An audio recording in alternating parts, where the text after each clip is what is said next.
Senate will come to order. Chaplain Dr. Black will open the Senate with prayer.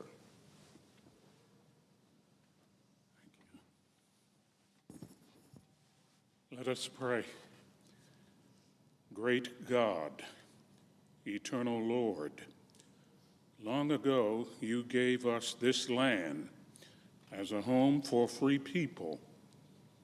Lord, show us that there is no law or liberty apart from you, and lead our lawmakers to serve you with faithfulness, integrity, and humility. Lord, use them to challenge the cruelty that divides and wounds humanity. May they be your instruments to draw people together in order to accomplish your purposes. Use these efforts to enable America to be a light to nations, leading the way to your promised kingdom. We pray in your awesome name. Amen. Would you please join me in the pledge? I pledge allegiance to the flag of the United States and to the republic for which it stands, one nation under God, indivisible, with liberty and justice for all.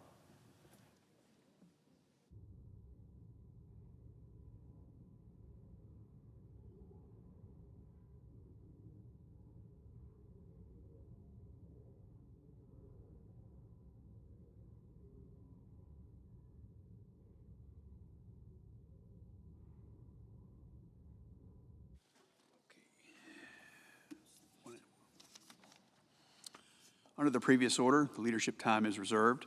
Under the previous order, the Senate will be in a period of morning business with senators permitted to speak therein up to 10 minutes each. And this one.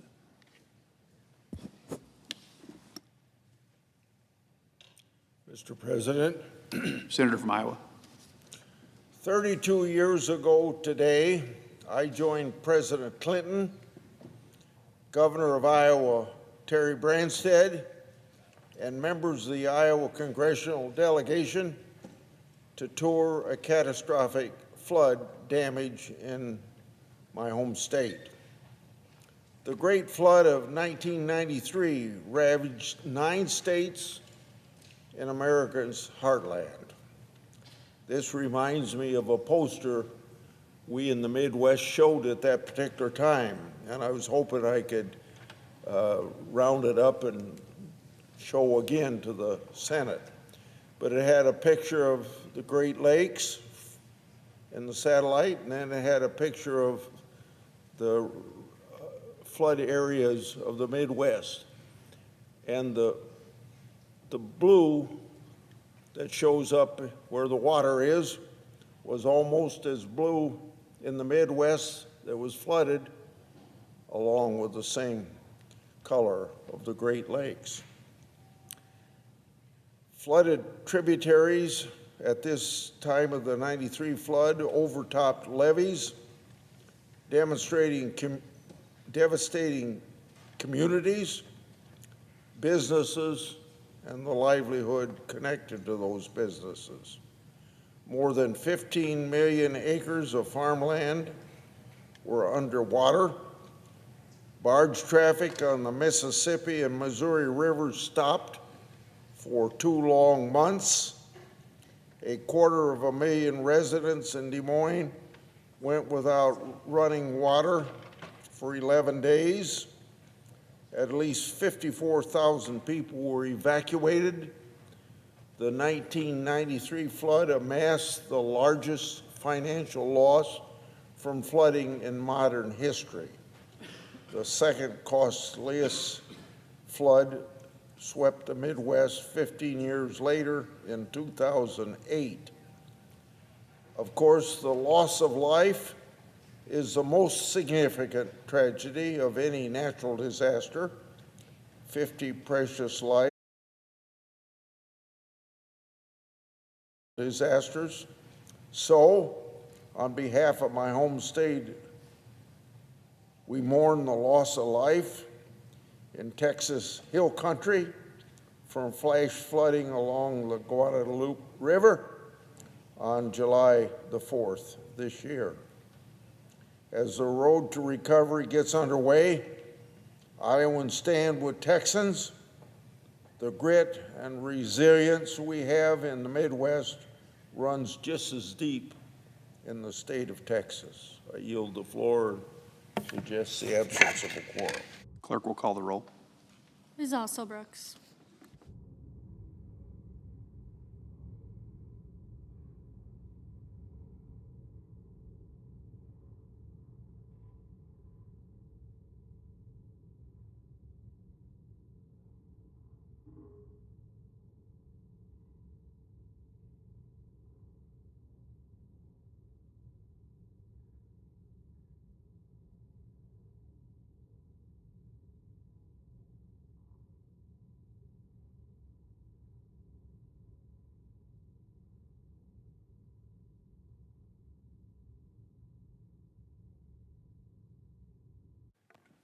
Mr. President.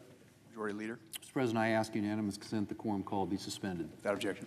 Mr. President, the appropriations process is officially underway here in the Senate. Last week, the Appropriations Committee held its first markup of appropriations bills for fiscal year 2026. And I'm pleased to report that the committee referred 2 bills to the floor with bipartisan support. And today I want to talk about one of the bills that came out of last week's markup, and that's the Agriculture Appropriations Bill. Mr. President, agriculture is the lifeblood of our country. And in places like my home state of South Dakota, farming and ranching are a big part of our way of life. I know how hard American farmers and ranchers work to deliver food, fuel, and fiber to America and to the world. And I know this work can be challenging and at times unforgiving. In recent years, farmers and ranchers across the country have faced some pretty fierce headwinds. Higher input costs and depressed commodity prices strained their budgets, and higher interest rates made financing more difficult. Then there were the supply chain disruptions, natural disasters and drought, and things like bird flu, African swine fever, and the New World screwworm that threaten livestock. Mr. President, just 2 weeks ago, Republicans passed a reconciliation bill that addresses many of the challenges head-on by bolstering programs that farmers and ranchers depend on. But as I said then, farmers and ranchers' priorities are going to continue to be a priority here in the Senate. And the Agricultural Appropriations Bill is an example of that. Mr. President, our colleagues on the Appropriations Committee have reported a bill that provides robust funding to support America's farmers and ranchers. It provides important funding to the Farm Service Agency, including support for $10.5 billion in capital access for farmers and ranchers. And it supports efforts to track foreign-owned land to prevent our adversaries like China from buying up America's farmland. It also makes investment in rural development programs at USDA. In South Dakota, that money goes far in supporting water programs, electricity, and broadband programs in rural areas. This bill also invests in conservation programs, and it advances efforts to help farmers and ranchers get their products to the market. I'm glad to see support for processing capacity for meat, poultry, and egg products. And I'm pleased that this bill also promotes programs that help state-inspected plants operate across state lines, which provides producers with more options for their products and supports smaller processors. The bill also includes funding for the Agriculture Marketing Service to help facilitate greater access to international markets for American agriculture products. And the updated market data that will result from investments in this bill will help farmers and ranchers make better decisions about their businesses. Mr. President, in just the past year, the threat to our food supply posed by diseases and pests has been national news. I'm glad to see the Trump administration's actions to address bird flu and its effect on the egg supply have had a positive impact. And the Agricultural Appropriations Bill continues efforts to combat bird flu, as well as other potentially devastating threats like chronic wasting disease and the New World screwworm. Mr. President, nutrition is another important part of agriculture policy, and the bill that's been reported out provides robust funding for programs like WIC and SNAP. And I appreciate Senator Hovind's work to find offsets for increased spending on these programs. Mr. President, the work of feeding America and the world isn't easy, but I know our farmers and ranchers take a lot of pride in what they do. They know they're not just working toward the next harvest, they're keeping a heritage alive, a way of life that none of us can live without. I appreciate the work the Appropriations Committee's put in to support our farmers and ranchers, and in particular, the leadership of Chair Collins and Senator Hoeven. And to America's farmers and ranchers, we'll continue to have your back. Mr. President, I yield the floor, and I suggest the absence of a quorum. The clerk will call the roll. Ms. Alsobrooks.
Mr. President, Democratic Leader.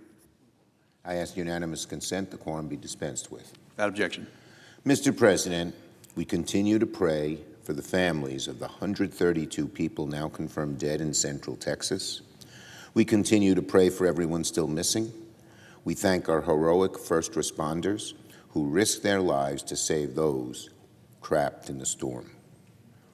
Now, in the aftermath of the tragedy in Texas, some of us asked very necessary questions about how to prevent something like this from ever happening again.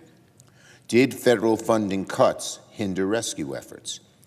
Did staffing shortages make it harder to respond? Of course, Donald Trump didn't like these questions. He threw a fit, a tantrum. He called them lies. He said they were inappropriate. That's how he talks. We know now why he threw a fit and acted so defensively, because sadly we may well have been right. Donald Trump and Kristi Noem have spent months attacking FEMA, calling for its elimination, slashing its budget, hollowing out its workforce. And now their own chaos is catching up with them in the worst way. Now they're trying to change their tune, saying they don't want to get rid of FEMA. A few months ago, they were all for getting rid of it. Now they say they just want to change it. But there aren't enough walkbacks or pivots in the world to erase the truth. Their actions have unnecessarily harmed America's disaster response ecosystem. Last week, I demanded an investigation into what role, if any, the administration's staff cuts to local National Weather Service stations played in this tragedy. It's now clear that the administration fired key FEMA personnel during and sadly after the tragedy. So today it's very clear. This is a systemic problem that exists in Texas, extends beyond Texas, beyond the National Weather Service, and across FEMA. Here are the facts about FEMA. A day after the Texas flooding, FEMA laid off workers, hundreds of call center workers. On July 7th, the agency received 16,000 calls and only answered 2,000 of them, around 16%. Secretary Noem, meanwhile, issued a directive on July 11th saying that all DHS contracts of over 100,000 had to be personally approved by her, according to the New York Times. Deployment, including, according to the New York Times, deployment of search and rescue teams. Every one of them had to be signed off. This is not efficiency. This is adding red tape in the midst of a crisis, authored by Kristi Noem herself. Experts say this ill-advised decision very likely hindered recovery efforts. As it stands today, FEMA is operating with a quarter fewer staffers compared to 18 months ago. 1/4 fewer, including senior-level officials, meteorologists, institutional experts, people who coordinate with public officials and other levels of government to respond to natural disasters.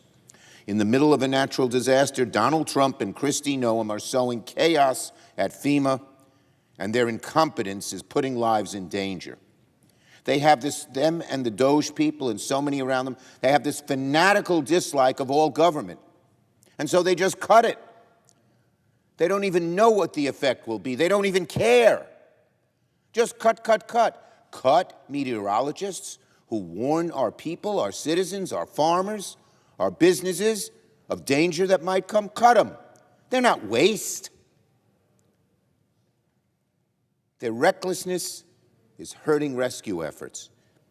It's hurt the existing ones, and it's going to hurt more of them in the future unless they reverse themselves. We all support making agencies like FEMA more efficient. Americans support cutting waste. Americans support improving federal response. But Americans sure as hell don't support Doge-like cuts to vital places that can often be the difference between life and death.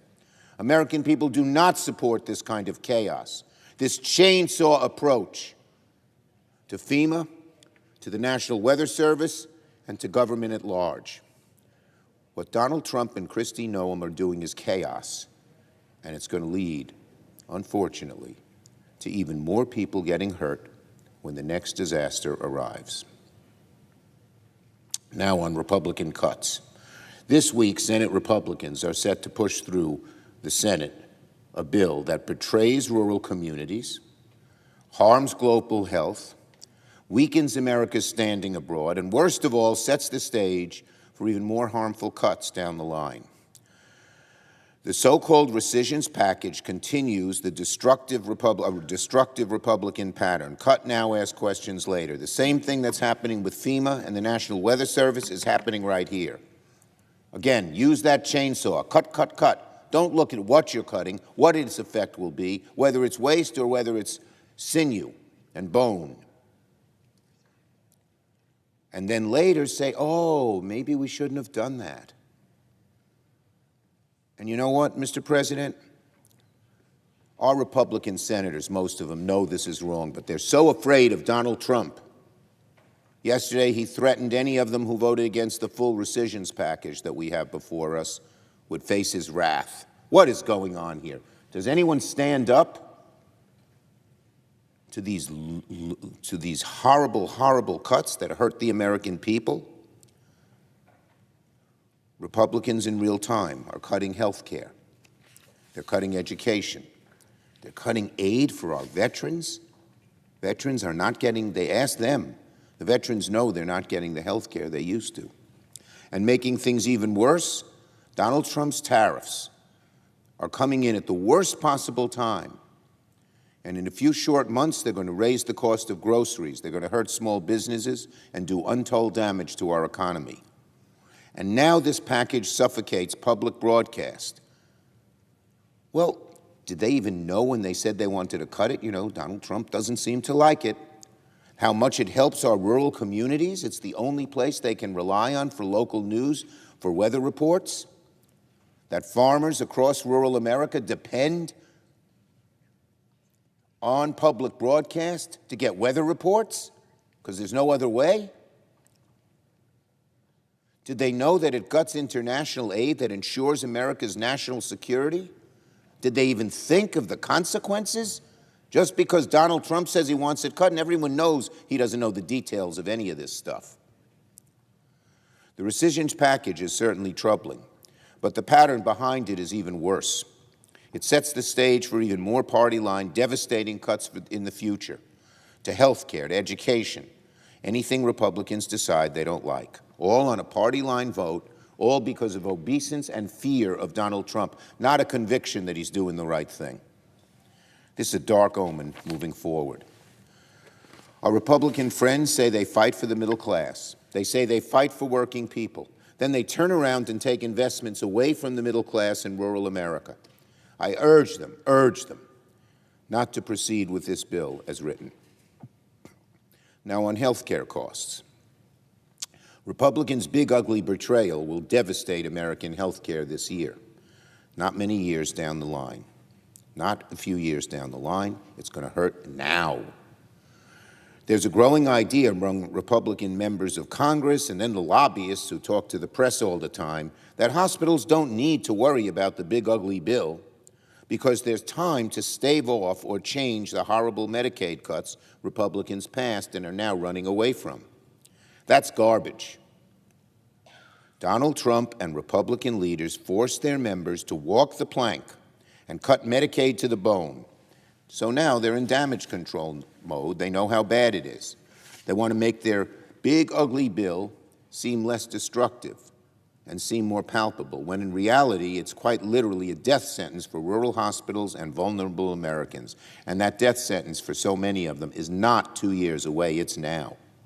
Here are the facts that show Republicans' big, ugly betrayal is having an impact right now, not later. At least 300 rural hospitals are at immediate risk of closing because of this bill. Already, not 2 years from now, this week, a few weeks after the bill passed. Hospitals in Iowa, Nebraska, North Carolina, and Maine have announced their closing or are in serious danger of closing. Not in 2027, not in 2028, now. Governors in at least 8 states have called special sessions this summer, not in 2028, not in 2027. They've called special sessions this summer, or are pushing stopgap subsidies to shield doctors and hospitals from the immediate harm. States don't see the big ugly bill as a problem for years from now. To them, to the workers, and most of all to the people who get health care in a lot of these rural hospitals, it's a problem right now. And this fall, more problems. Not in 2028, folks. This fall, people will get notices that their insurance premiums for the Affordable Care Act will go up 75% on average because Republicans chose not to extend tax credits for the ACA. This will also impact people on private insurance. If you don't have ACA, Medicaid, Medicare, you're still going to get increases in your insurance. Everyone is affected by these cuts, just about everyone. Unless you're one of those billionaires who self-insures, you don't have to have insurance because you've got all the money in the world to pay any medical bill. That's not true of the vast majority of Americans. And what they're doing is just the start. Republicans have made it clear they want even deeper cuts to Medicaid. Many in the House Freedom Caucus, those right-wingers, have said they weren't satisfied with their big, ugly bill. So, who is to say that Donald Trump and Russell Vought won't use rescissions or another reconciliation bill to cut for health care even deeper? And what are our Republican colleagues going to do when the handful of right-wing Freedom Caucus people in this body and the other body say they demand cuts or they won't vote for any bill? Are they going to cave once again? Say, okay. Let me say it again. All this talk from Republicans that many of their own cuts won't materialize is utter nonsense. Hospitals are closing now, states are reacting now, insurance companies are adjusting now, and the harm to the American people will happen now, not later. On judicial confirmation, the first judge confirmation. Later today, Senate Republicans will confirm Donald Trump's first judicial nominee of his second term, Whitney Hermandorfer, to be a circuit judge on the Sixth Circuit. We all know when it comes to judges, Donald Trump cares only about one thing: total, unyielding fealty to Donald Trump. Not experience, not judicial independence, not knowledge or desire to pursue the law, but brazen, uncomplicated fealty to Donald Trump. That's how he chooses judges. That's how the people under him choose judges. We've never seen this in America. It could have been a conservative like Ronald Reagan, someone like George Bush or H.W. Bush or Clinton or Obama. They all looked. They had wanted they wanted someone to have some philosophical kinship with them. But they said, will they follow the law? Do they know the law? Not this administration. It's so different than all the others in a very bad way. Donald Trump doesn't care about the law or what the Constitution says. He says that himself. He only wants his foot soldiers in black robes defending him when he tries to do whatever he wants. Ms. Hermandorfer has failed to show that she can be an independent jurist committed to upholding the law. She has less than 10 years of legal experience. She has never served as the sole or chief counsel on a single case. She has made a career out of going after people's reproductive rights, transgender rights, and anti-discrimination policies. When nominees like Ms. Hermandorfer are the standard, our courts are weakened, the judiciary runs amok, the American people are worse off. I strongly, strongly oppose her nomination. And finally, a very good day. I just got in from Albany in New York State, and it was a very good day for upstate New York. This morning I was up in Albany to make a very exciting announcement, years in the making. America's first ever National Semiconductor Technology Center is now officially open for business in Albany, New York, in upstate New York. Today is a day I've been dreaming about since the time I wrote the Chips and Science Law, and when I was writing the NSTC program into the bill. I'd always been thinking of Albany and of upstate New York. This center will be a leading hub for semiconductor innovation, not just in America, but for the whole world. This is a great message for all Americans, whether you live in Albany, New York State, or any other part of this great country. There's a bold, vital message that comes from Albany. The future of chips and the most advanced semiconductor chips is here in America, not overseas, not China. These chips are vital to so many parts of our lives, our phones and our computers and our cars and our national security, and even to the AI systems that are already changing the world. Albany Nanotech will specifically focus on what's called EUV, extreme ultraviolet lithography research. It will be one of only 2 public facilities on Earth to be home to this EUV tool, and the only one in America.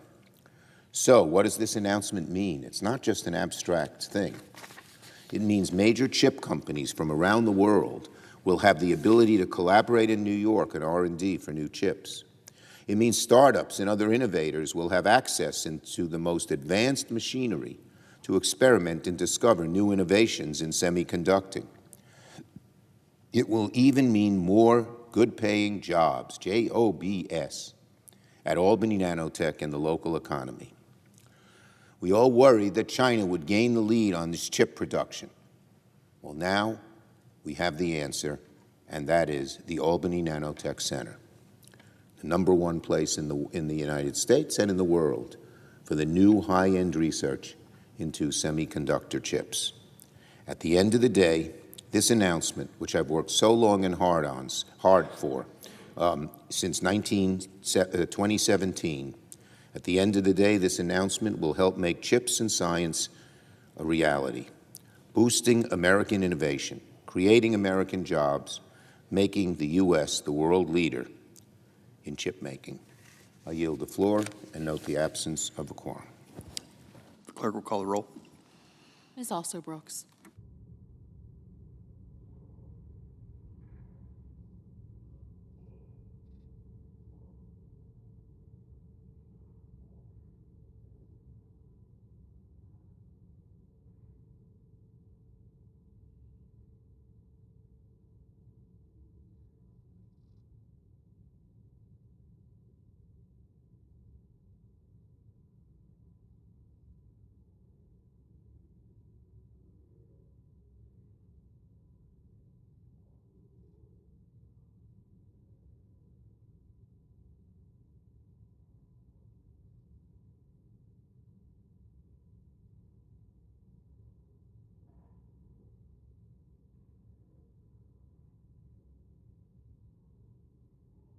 Mr. President, Democratic Whip. I ask unanimous consent the quorum call be suspended. Without objection. Mr. President, I ask unanimous consent that the following law clerks to the Senate Judiciary Committee be granted floor privileges until July 31st, 2025. Isabella Jackson Sates, Dakota Willenbrock, Benjamin Bowie, and Elizabeth Schluter. Without objection. Thank you, Mr. President. Mr. President, the Senate will soon vote on the nomination of Whitney Hermandorfer, President Trump's nominee to serve as judge on the U.S. Court of Appeals for the Sixth Circuit. In May, the President announced Ms. Hermandorfer was the very first judicial nominee of his second term. And now she is the President's first judicial nominee to come to the floor of the Senate. The President has been clear that his primary concern is not about his judicial nominee's experience, competence, or integrity. This President is not focused on temperament, independence, or respect for the rule of law. He's focused on a nominee's perceived loyalty to him and his agenda, and a willingness to rule in favor of him and his administration. When we consider the President's priorities and Ms. Hermandorfer's record, it's easy to understand why the President nominated her to serve on the Sixth Circuit. At the Office of Tennessee Attorney General, Ms. Hermandorfer leads the Strategic Litigation Unit. Why is that significant? She's not just defending state laws in Tennessee. She's turned the Attorney General's office into an advocacy arm for the Trump agenda. She's argued in support of President Trump's unconstitutional executive order that purports to end birthright citizenship. This executive order has been blocked by every judge who's considered it. One judge, appointed by President Ronald Reagan, I might add, said, and I quote, "I've been on the bench for over 4 decades. I can't remember another case where the question presented was as clear as this one. This is a blatantly unconstitutional order. End of quote. And yet Ms. Hermandorfer signed amicus briefs in support of that and supported the president's unlawful efforts to fire inspectors general and heads of independent agencies. Her record makes it clear that if confirmed, she will continue to enable rather than check an administration that has repeatedly exceeded its authority.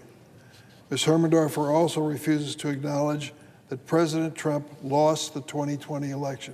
Let me repeat that. This nominee, who seeks a lifetime appointment to the federal bench, when asked the basic question as to whether Donald Trump won or lost the 2020 election, gave the stock answer. She refuses to acknowledge that Donald Trump lost. In response to this simple question, did President Trump lose the 2020 election? All she could say was, quote, President Biden was certified as the winner of the 2020 presidential election and served as the 46th president of the United States, end of quote. This is the standard response from this administration's nominees seeking positions on the federal bench. It is an embarrassing genuflection before the big lie. The question of who won the 2020 election is not a matter of political opinion. It's a matter of historical fact. The overwhelming majority of my Republican colleagues have correctly recognized that reality, and we have a right to expect nominees to acknowledge such historic realities as well. Both President Trump's nominees, including Ms. Hermandorfer, have been afraid to admit he lost the 2020 election. Why are they afraid of it? It's a fact. They're afraid because it'll make him angry. He may dump their nominations because of the answer to that question. The fact that she's willing to condone President Trump's false claims further demonstrates a level of partisanship and deference to this president that is unacceptable for someone seeking a lifetime position on the federal bench. And just in case her political leanings aren't clear enough from her record, Ms. Hermandorfer also has strong ties to a range of right-wing organizations. They include the fabled Federalist Society and the Tenio Network. Tenio Network is a new conservative group funded by Leonard Leo and his affiliated organizations. You may have heard the name Leonard Leo recently when President Trump called Mr. Leo a sleazebag, and I quote. Membership in such organizations has been a litmus test for years for Republican nominees. It's the secret handshake, my friends. If you belong to the Federalist Society or now this Tenio Network, you're in. It means that a nominee will use the Republican playbook for deciding important federal cases. How does it work? You claim to be neutral, but in fact you contort history and overturn precedents to reach the Republican preferred outcome. Ms. Hermandorfer has followed this playbook to a T in the Tennessee Attorney General's office. She's opposed LGBTQ rights and reproductive rights, as well as environmental and anti-discrimination policies that protect the most vulnerable in America. I believe we need judges on the bench who will follow the law and the Constitution, not politicians in robes who rule in favor of the president and wealthy special interests. Finally, I'd like to note that Ms. Hermandorfer's academic record, though impressive, and her legal record, though extreme, is short. She graduated from law school in 2015, has fewer than 10 years legal experience, and outside of her clerkships, she's only practiced law for 6 years, and she's seeking a lifetime appointment to a circuit court, one of the highest in the land.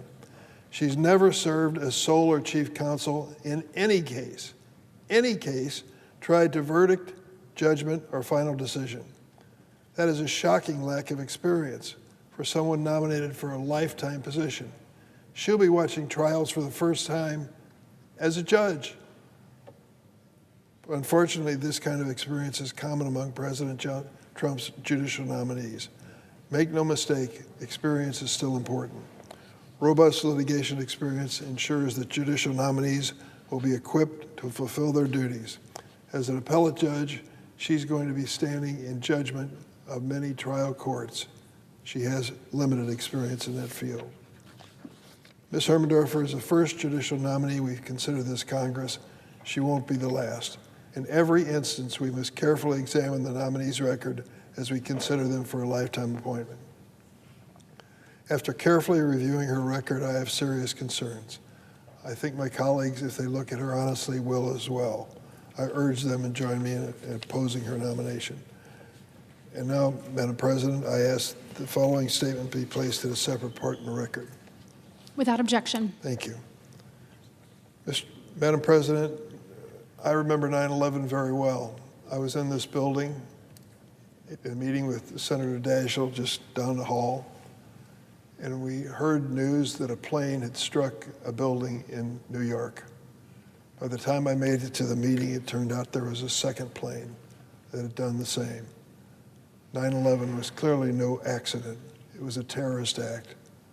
As a result of that terrorist act, we made decisions as a nation on a bipartisan basis. One of the most bipartisan decisions we made was what to do with those who were responsible, Osama bin Laden and others. There was no doubt in my mind that we had to answer what they did with force, no doubt whatsoever. I'm not inclined to that conclusion on an ordinary basis, but I saw no other alternative but to send the world a message that no one could kill so many innocent Americans and not be held personally responsible. So there was a vote on the floor not for the invasion of Iraq, but for the invasion of Afghanistan to go after the terrorists, Osama bin Laden and his terrorist group. I voted for it. Every senator, both political parties, voted for it. The same thing was true in the House with only one exception. It was a decision we made to get involved in Afghanistan, and as reluctant as I was to see us get into war, I felt we had no choice whatsoever than to make that clear. And so we went and engaged in that battle for one of the longest wars in our history. Eventually, under President Obama, we found Osama bin Laden and removed him from this earth, and many of his followers as well. But we paid a price as well. The men and women of the United States stood behind Congress's decision, enlisted in our services, and risked their lives in combat in Afghanistan. It was a terrible assignment, but they did it honorably and they did it effectively. One of the keys to their success in eliminating Osama bin Laden and many of his followers was the support of some Afghan people who risked their own lives to step up and help American soldiers. Day in and day out, these men and women joined our forces trying to put an end to the terrorism we knew of 9/11. Some of those, at the end of the conflict, some of those Afghans who risked their lives to help American soldiers came to the United States. And they were given what is known as temporary protected status. Temporary protected status, meaning they could stay in this country until the dangers in their home country had abated. TPS is a temporary designation allowing certain foreign nationals from countries experiencing turmoil to remain here without fear of being deported back to Afghanistan in this case. TPS was first designated for Afghans under the Biden administration in 2022, after we withdrew from Afghanistan, marking the end of America's longest war. For over 2 decades, tens of thousands of Afghan civilians worked alongside our military and diplomats. Make no mistake, they were risking their lives to help us and to face the possibility of retribution in their own country. I saw firsthand during our visit to Afghanistan some years ago just how these Afghans were making that courageous sacrifice. And the lives of their families, of course, were also in danger because of it. In return, we promised to the Afghans who risked their lives to help our troops that we would keep them safe from retaliation. And we opened our arms to welcome others similarly fleeing brutal conditions under the Taliban. In fact, Afghanistan today also faces the horrors of an administration which has not delivered for their people. Record malnutrition, shortages of basic medicine, horrible repression of women and girls, and instability that threatens the entire region. listen to this carefully. The State Department, our State Department, has put out a notice that Americans should not travel to Afghanistan because it's too dangerous. So why? Why are we facing a situation where this Trump administration is going to eliminate temporary protected status for the Afghans in the United States, including those who risk their lives to help our troops? Why would we send them back to a country so dangerous we warn Americans not to visit? We're also planning on closing, according to President Trump, the very office at the Department of State that protects these vulnerable Afghans here in the United States. Now, with the lifting of this TPS designation, these Afghans already legally in the United States, including some who risk their lives to help us, may face detention and deportation, returning to the horrific conditions in their homeland. I urge the President in the strongest terms to reconsider this. It is not just the fate of these Afghans, but it is the reputation of the United States. God forbid we're ever in another conflict in some country and turn to the local population to stand by us and risk their lives to help us. And when they agree, turn our backs on them again. That is not what a great nation does. I think most Americans feel particularly that Afghans who risk their lives to help our troops deserve better than to be forced to return to the danger of Afghanistan. This decision is a sad one for America. I think we're better than this, and I'm sorry that the Afghans who risk their lives to help our troops are now being abandoned by the Trump administration. Madam President, I yield the floor.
It's my politics, too.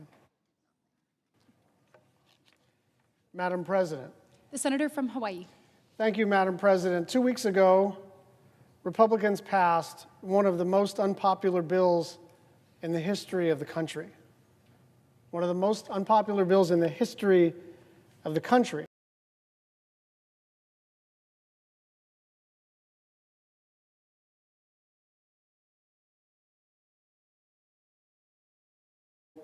All across the country. I want to focus on 5 things that are going to happen.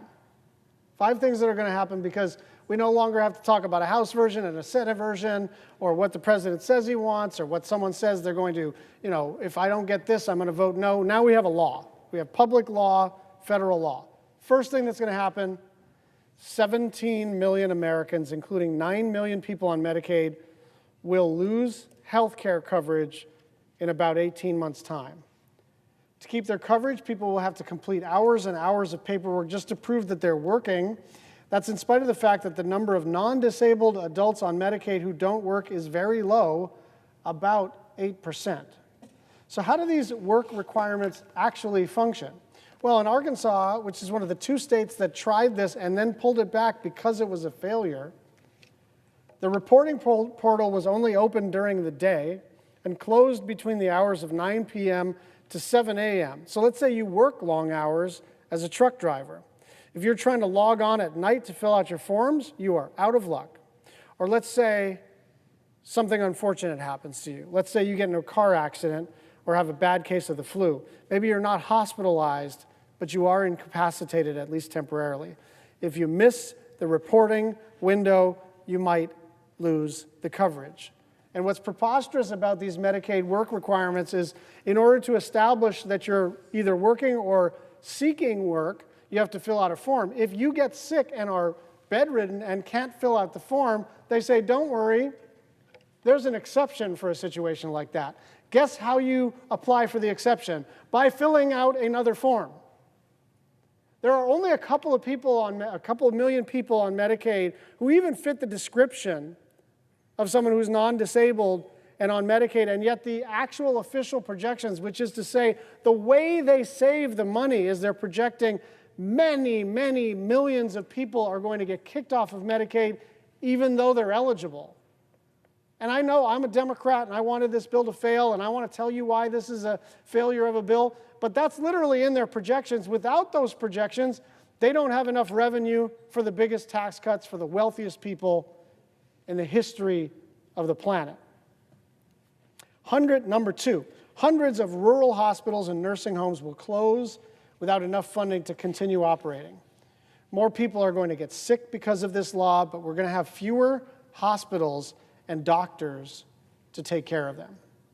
Why? Because Medicaid is a big revenue stream for really all hospitals, but especially rural hospitals. It can be up to about half of what they call the payer mix. What is a payer mix? It's just, you might get paid by private insurance 30%, you might get paid by Medicaid 45%, you might have a little VA, you might have a little private pay, adds up to 100%. So as you look at your revenue picture, 40, 50, sometimes even more % of that money comes from Medicaid. If there's a huge $1 trillion nationwide reduction in Medicaid money, that money is reduced money for rural hospitals. And rural hospitals will definitely close. Not all of them, but many of them. So even if you're not on Medicaid, if you live in a place where there's a rural hospital, and that's the flagship hospital for a small town, that might not be available to you. You might have to drive 2 or 3 hours for care, even emergency care.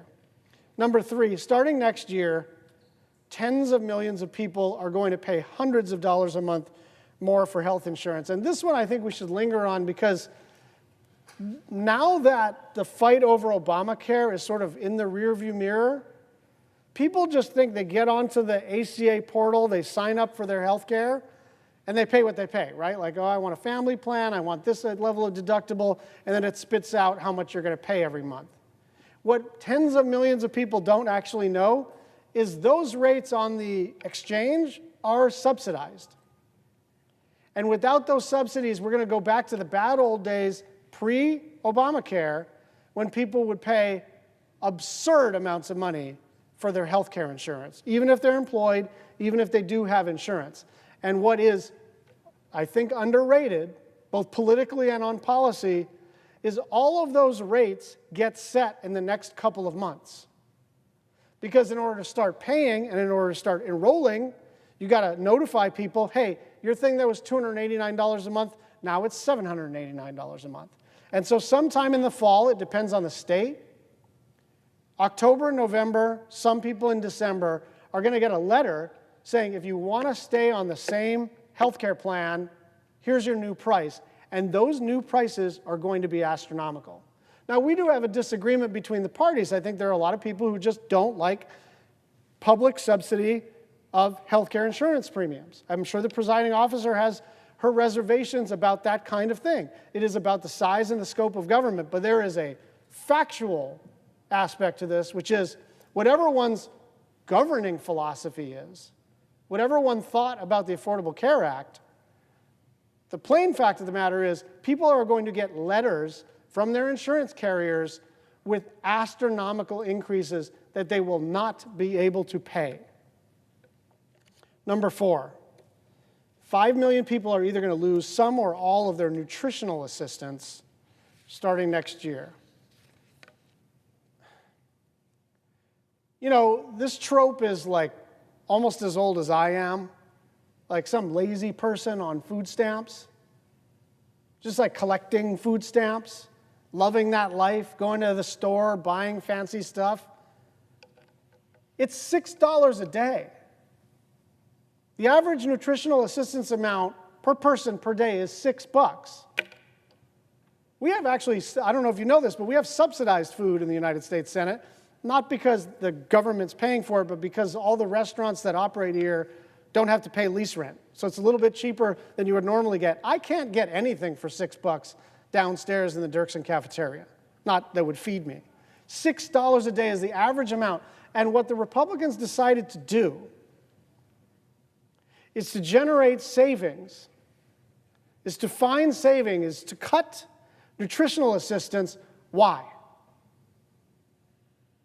Because they needed to pay for the biggest tax cut in American history for the wealthiest people and corporations that have ever existed. It would be one thing if people were getting $75 a day for food. It would be one thing if they were getting $25 a day for food, but they're getting $6. And 5 million people will now have an enormously difficult time trying to figure out just how to survive the day. And I mean that quite literally, survive the day. Find the calories within your $6 or $8 or $12 budget. Finally, people are going to pay hundreds of dollars more per year on electricity because this bill throttles the cheapest and most abundant form of energy in wind and solar. And this is where you got to stay with me for a moment. I'm very passionate about climate action. I think it is a planetary emergency. I think it is a moral obligation that we take care of our planet so it can sustain us for generations to come. But even if you don't care about that, the only energy that is ready to come online right now is solar energy. Some wind energy, but mostly solar energy. Why? Because nuclear, frankly, takes at least 10 years to permit and site. And of course, anytime anyone wants to do any nuclear power generation, everybody in whatever neighborhood or state or county that is tries to stop it. And so you don't just have regulatory risk, you have project risk. 10 years is an optimistic scenario. I'm a big believer in nuclear energy. But 10 years is the most realistic scenario to get a bunch of nuclear energy online. Likewise, geothermal, maybe 5 to 8 years in the most optimistic scenario. Again, I love geothermal energy. I think it is an untapped resource across the United States of America. We have about a 6-year gap before any of those other technologies are ready. And so a lot of fossil advocates go, well, why don't we do more gas? There is a backlog of combined cycle gas turbines, and that can't just be fixed by saying, I will take more. Everybody wants more. There is a backlog. You cannot get gas generation online in the next 5 years. So what does that mean? It means over the next 5 years, solar is the stuff that is like instantly pluggable into the grid, super cheap, not terribly controversial, except for in this chamber, and ready to power the AI revolution and whatever other load needs we have. But this bill kind of punitively, kind of ideologically decides, no, we're not for all of the above. You know that thing we said about whatever's cheap and plentiful and available every time we were trying to prevent clean energy from coming on the grid? Remember that thing we used to say? Now, really what we meant is we quite hate solar energy particularly. We hate solar energy. Again, I think that's preposterous from a planetary standpoint, but even if there were no planetary crisis, this is the energy that is available to us, and we are about to face energy shortages. The reason, for instance, Texas, of all places, has not had blackouts and brownouts is because solar can absorb when the sun is high and it is 108 degrees and everybody's pumping their air conditioner. That also happens to be the point in time, the point of the day, when all the solar farms are running at full capacity and they can power the grid. And so solar energy isn't something from 17 years ago where you say, you know, sometimes the sun's shining and sometimes it's not, and it's intermittent, and the batteries aren't there. All of that is in the rearview mirror. All the technical issues, not all of them, 90% of the technical issues related to solar energy have been resolved. And that's the scariest thing for the fossil energy people. You know why? Because they can't argue that this isn't economically smarter. They just have to argue that it's like woke or something, like woke electrons. Who cares where the electrons come from? If they are cheap and plentiful, we should all be for them. And so this bill is going to create shortages, which will drive up prices and in some places reduce power quality. What does power quality mean? It means we're going to have blackouts and brownouts across the country. So to do any of these things in a bill would be bad, but to do all of it, in order to pay for the biggest wealth transfer from the poor to the rich in history is morally and economically bankrupt. Nobody asked for any of this. Trump voters were not demanding any of this. Nobody was asking to lose their health care or not be able to feed their kids or pay more to keep the lights on at home. But they raced to do it anyway, knowing full well how devastating it would be for the country and for their own home states. One final point. We are not going to stop talking about this. We are going to talk about this until it is repealed. We're going to talk about this when the rates go up for your electricity. We're going to talk about this when kids are thrown off their nutritional assistance. We're going to talk about this when rural hospitals close. We are going to talk about this when your insurance coverage rates go up. We are not going to stop talking about this because this document, which was enacted into law, is a perfect encapsulation of the difference between the political parties. My party is flawed, obviously. My party is flawed. But I've never seen my party propose a bill that transferred so much money from the poor to the rich. And I've never seen my party propose a bill that raises the price of electricity, that raises the price of food, and raises the price of health care.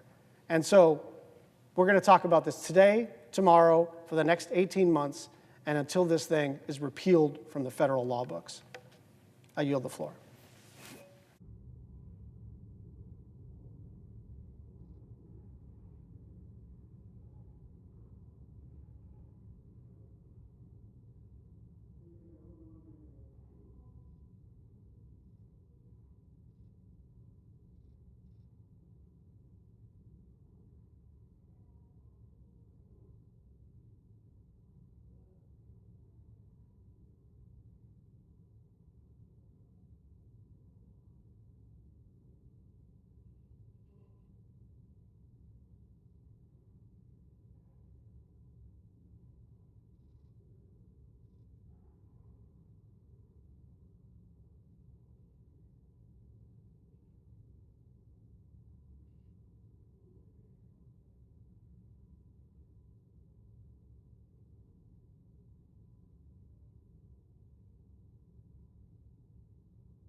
Madam President. Senator from Texas. Madam President, are we in a quorum call? We are not. Madam President, time flies these days, but it was just over a week ago when the House and the Senate passed what President Trump called the One Big Beautiful Bill, just in time for him to sign it before the deadline that he himself requested of July the 4th. Well, this comes after naysayers in the media said it couldn't be done. Simply that the Speaker didn't have the votes with the razor-thin margins, and that here in the Senate that we would not be able to get the majority vote we needed to pass this bill into law. But we did. Well, to all those detractors and Debbie Downers who it looked like all of this pessimism was completely unwarranted.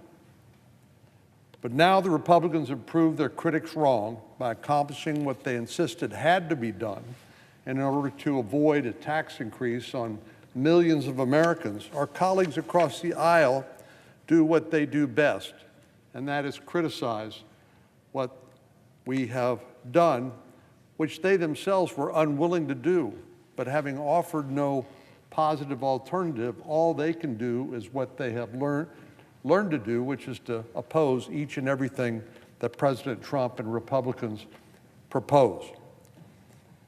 Ever since the Big Beautiful Bill was signed into law, and even when lawmakers were working hard to make it over the finish line, our Democratic colleagues say that they've found political gold in this bill, and this will be the pathway for them to win back the majority in the House of Representatives in 2026.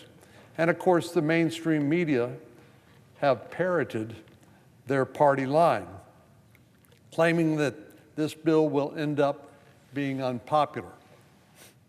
Well, they've done everything from describing this as not the big beautiful bill to the big ugly bill, and claim that somehow it benefits only a fraction of the American people at the top 1%, and accusing us of fiscal irresponsibility, while they claim that somehow the most vulnerable among us have become even more vulnerable. Madam President, none of these accusations are true. Of course, again, our Democratic colleagues could have worked with us to pass a bipartisan piece of legislation, but chose not to do so. They have no positive policy proposals or vision for what America should be doing at a time when we are confronting a multi-trillion-dollar tax increase. All they can do is criticize and, of course, reflexively oppose each and everything that President Trump is for. But I think it's important to point out what we were able to accomplish in this bill and why it was so important that we were successful. This legislation prevents hardworking taxpayers from facing the largest tax hike in American history. After 4 years of the Biden administration, we saw 40-year high inflation. The cost of everything has gone up because of massive overspending during the 4 years of the Biden-Harris administration. Taxpayers have already sustained a cut in their standard of living through this hidden tax called inflation. So the last thing they needed or they deserved was a massive tax increase on top of this 40-year high inflation, where everything on average is, let's say, an estimate of is 20% more expensive than it was before the Biden administration. In addition to preventing that multi-trillion-dollar tax increase, we made these tax provisions permanent, preventing future Congresses from allowing that tax increase to take effect. We also provided additional benefits to working parents by making sure that their child tax credit wasn't cut in half. And of course, the president promised no tax on tips and no tax on overtime for millions of middle-class families. And we felt it was important, and I know the president felt it was important to keep his promise. In Texas, the big beautiful bill will save my constituents an average of $3,000 next year. That's real money to most Texas families. The other allegation by Democrats is that somehow this bill was not fiscally responsible. Well, we are $36 trillion plus in debt. But again, here's another example of where our Democratic colleagues have nothing to say about how we address these problems, other than let's raise taxes on the American people. And according to the Wall Street Journal, about 62% of taxpayers would see their taxes go up if Democrats had their way and the temporary tax provisions in the Tax Cuts and Jobs Act had expired. But it is important for us to begin to chip away at that national debt. I've said time and time again, we are spending more money on interest on the national debt than we are on defense, which is an unsustainable trajectory in a very dangerous world. And I have been an advocate of looking at ways to trim mandatory spending programs, and the big beautiful bill does just that. I think what most people don't fully understand, including members of Congress, is that the federal government spends roughly $6.5 trillion a year. We appropriate about a third of that during the appropriations process, but the rest of it is on autopilot. It's mandatory spending programs that Congress does not appropriate on an annual basis, but once we turn it on, it continues until it's changed. Usually never. And it goes up more and more each year with cost of living provisions. And then there's the tax code itself, which is used sometimes for what's called tax expenditures. So we needed to look at ways to begin to reform some of the mandatory spending programs if we were going to have a prayer at reducing the national debt even by a little as a first step. While this bill was not perfect, and certainly no piece of legislation ever is, it did make important reforms that will help us bend the curve of our debt trajectory.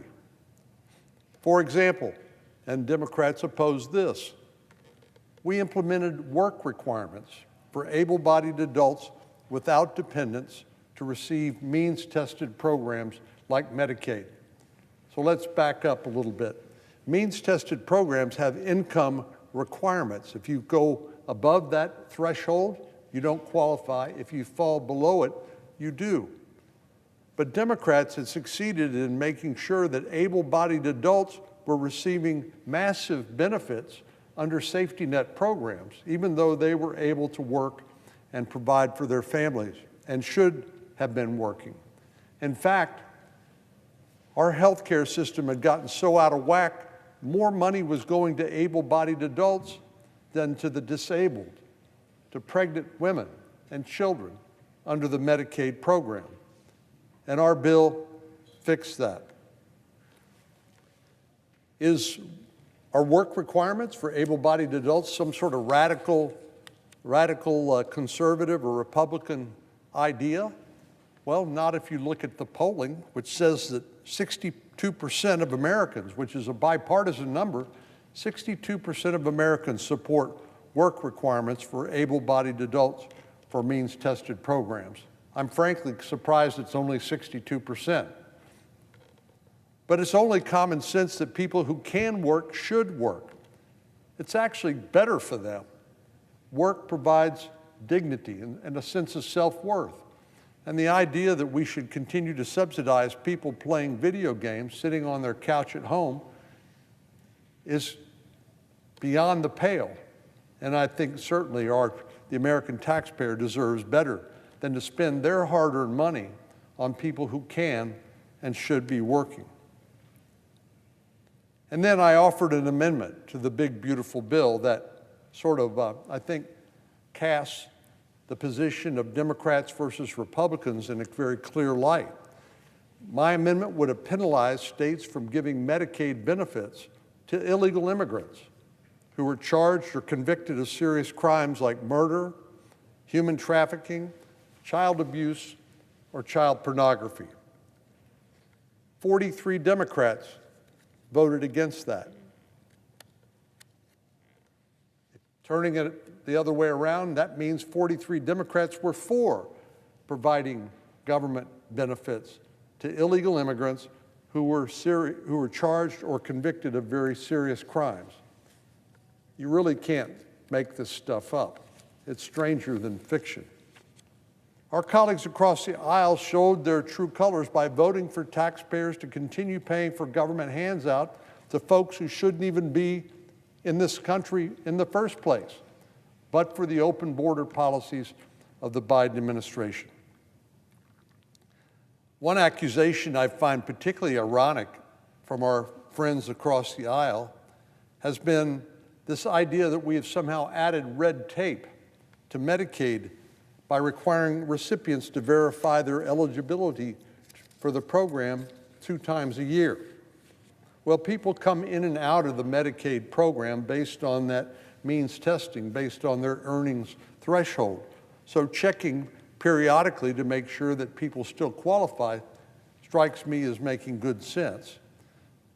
But when Republicans talk about cutting red tape, we're talking about ways we can get government out of the way of our small businesses, our entrepreneurs, so that our economy can grow and so that people can create wealth for themselves and their families and their benefits and their beneficiaries.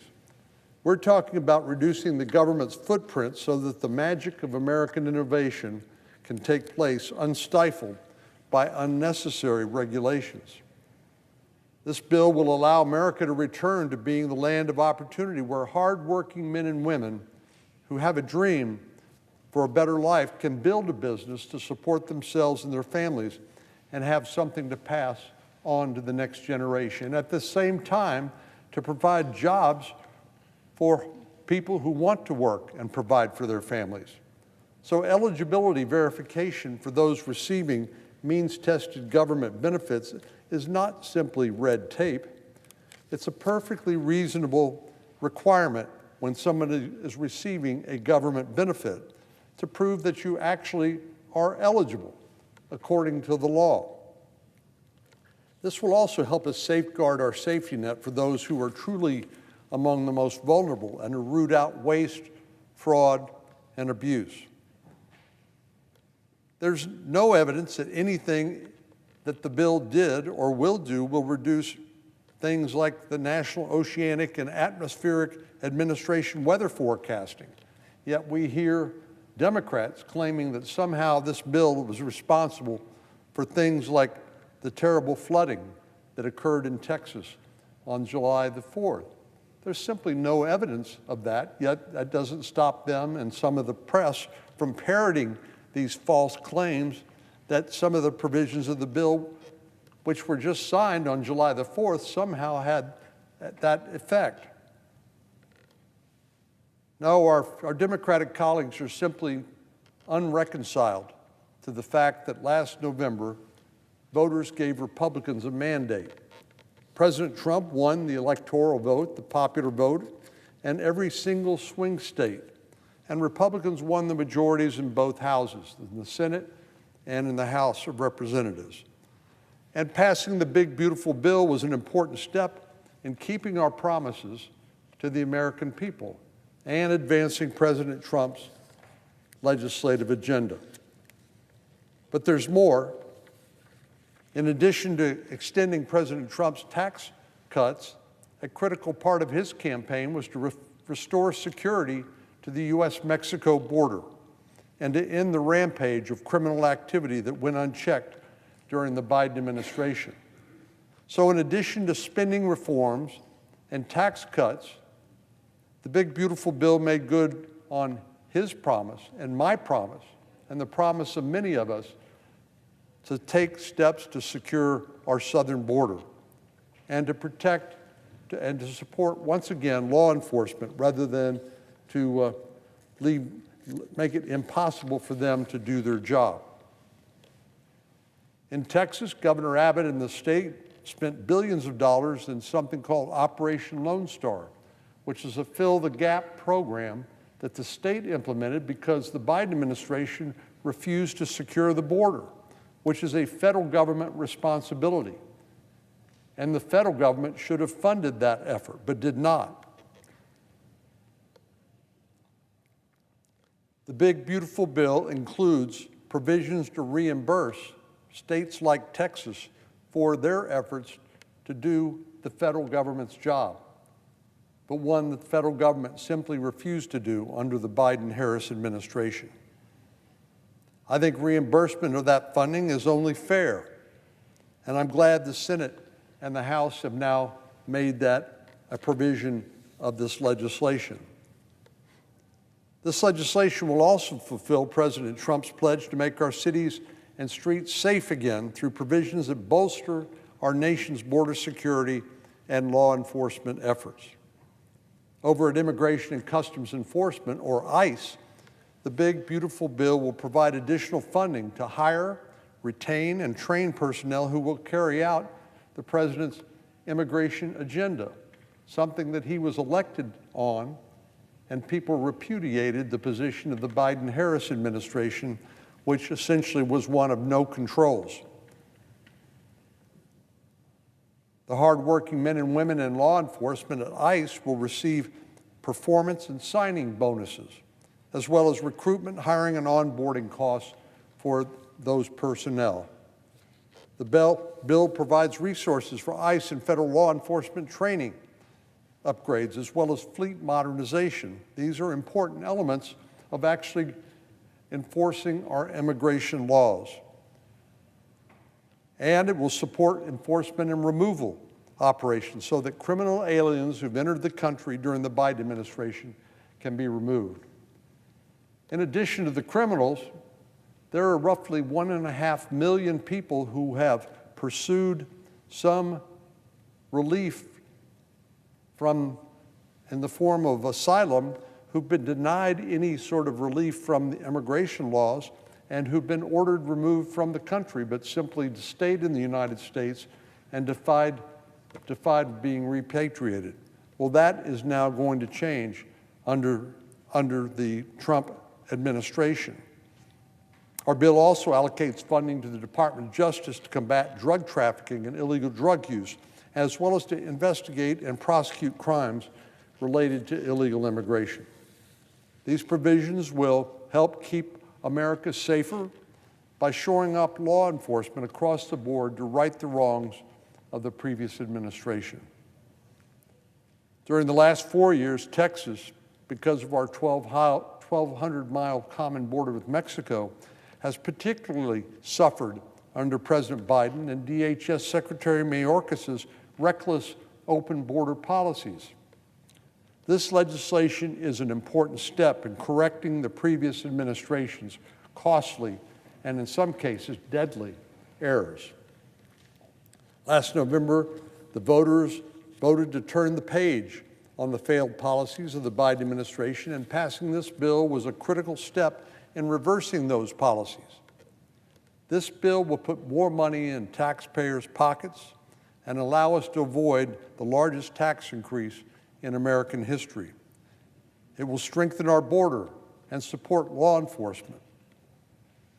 I was disheartened, disappointed, but not surprised, frankly, that our Democratic colleagues voted to block the bill, preferring instead, I assume, since they offered no viable alternative, to foist that large tax increase on the American people, which would have amounted to a $2.6 trillion tax hike on households earning less than $400,000 a year. I'm glad they did not prevail, and I'm sure those taxpayers agree. And next April, when tax season rolls around, I'm confident taxpayers will agree and will be thanking the grand old party for this one big, beautiful bill. Madam President, I have a unanimous consent request that the following law clerks in Senator Capito's office be granted floor privileges until July 16, 2025, Hannah Bedard and George Minning. Without objection. I yield the floor. The senator from Iowa. On July the 13th, 2024, an assassin nearly killed President Trump. The gunman injured him and 2 rally participants and killed Corey Comatera. We keep him, his family in our prayers, as well as everyone affected that day. Today, 1 year and 1 day later, I come to the floor to provide an update on my ongoing oversight of that attempted assassination. The day of the shooting, I launched an investigation focused on gathering and releasing information to the public. I didn't want the public to be kept in the dark. Public transparency stops conspiracy theories. 60 years after JFK's assassination, we still have questions being asked. Unfortunately, there are still aspects to that shooting where the government hasn't been transparent. The Biden administration stonewalled my oversight requests. I strongly urge the new administration to let all the facts breathe, unlike the last administration. The day of the shooting, my oversight unit quickly got to work. They talked to patriotic whistleblowers.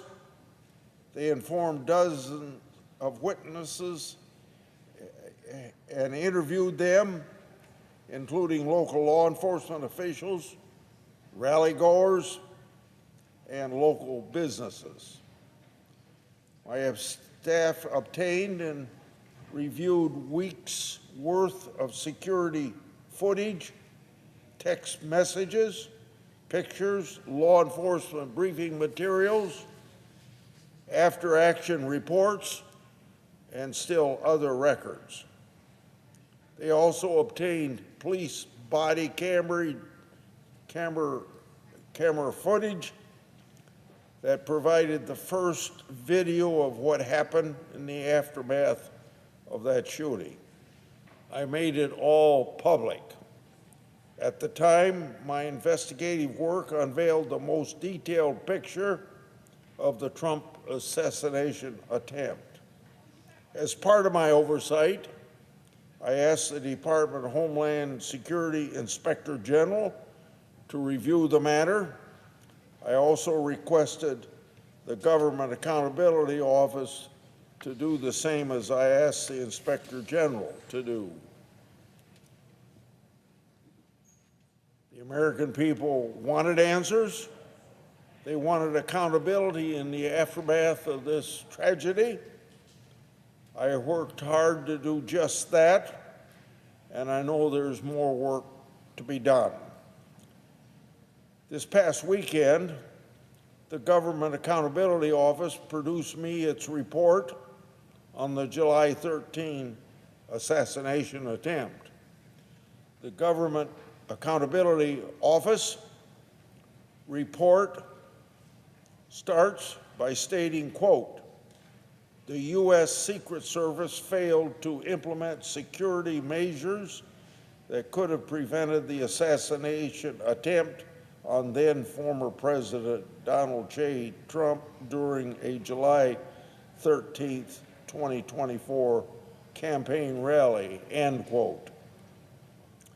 According to the report, prior to the July 13th rally, Secret Service received information from the intelligence community about a threat against President Trump's life.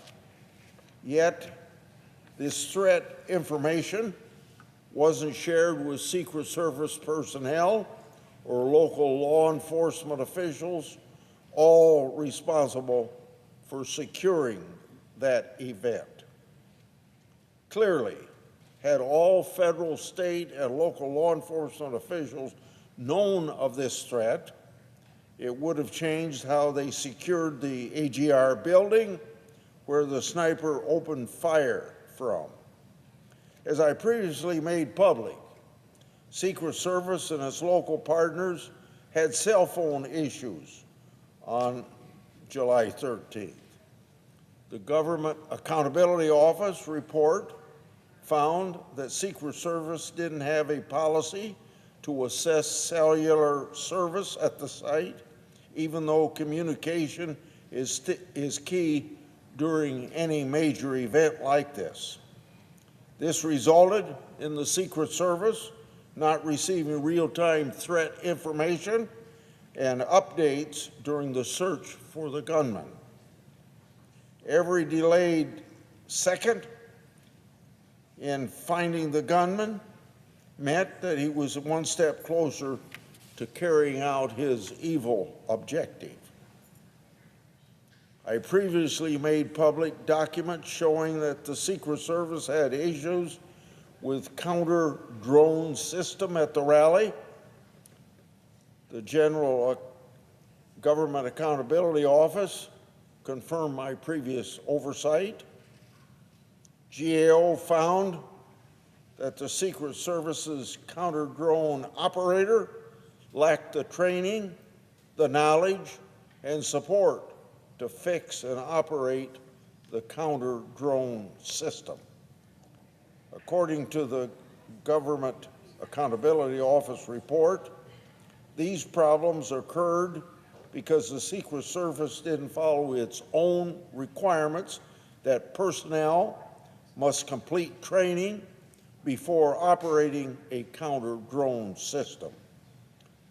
The GAO report says the Secret Service said using a counter-drone is like turning on a flashlight. Yet the counter-drone did not work, and the Secret Service could not fix it. Had a counter-drone been operating as planned, it could have identified the shooter's drone and even the shooter. The Government Accountability Office's report also found that Secret Service planned to use farm equipment to address a line of sight issue when securing the AGR building. Before the rally, a campaign staffer asked Secret Service to modify the plan, which the advance team did as the staffer requested. But they didn't notify senior officials overseeing the rally of these changes. If they had, the senior officials might have overruled them. While the report says the Secret Service has made changes to correct some of these problems, they still have more work to do. The Secret Service operates in a zero-fail mission, and they don't have room for any error.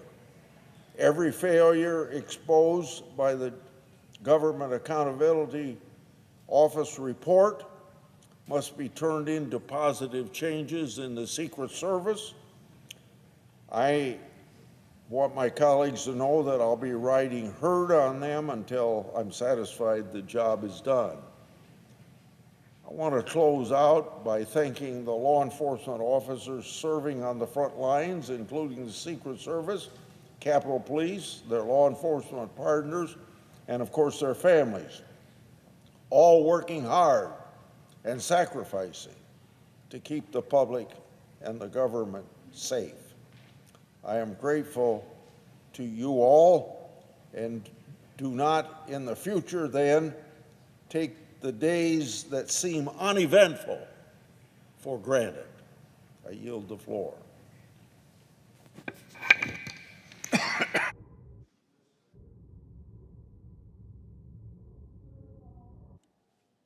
Ms. Alsobrooks.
Madam President.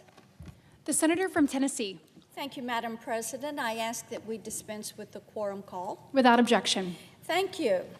Madam President, this is such a significant day. In just a few minutes, this chamber will vote to confirm Ms. Whitney Hermandorfer to serve on the U.S. Court of Appeals for the Sixth Circuit. She is the very first judicial nomination of President Trump's second term, and there is a good reason that the president selected Ms. Hermandorfer for the circuit court. There is no one more qualified to take on this important role as an appellate judge for our great nation. Now, a little bit about her background. She is a Tennessee native.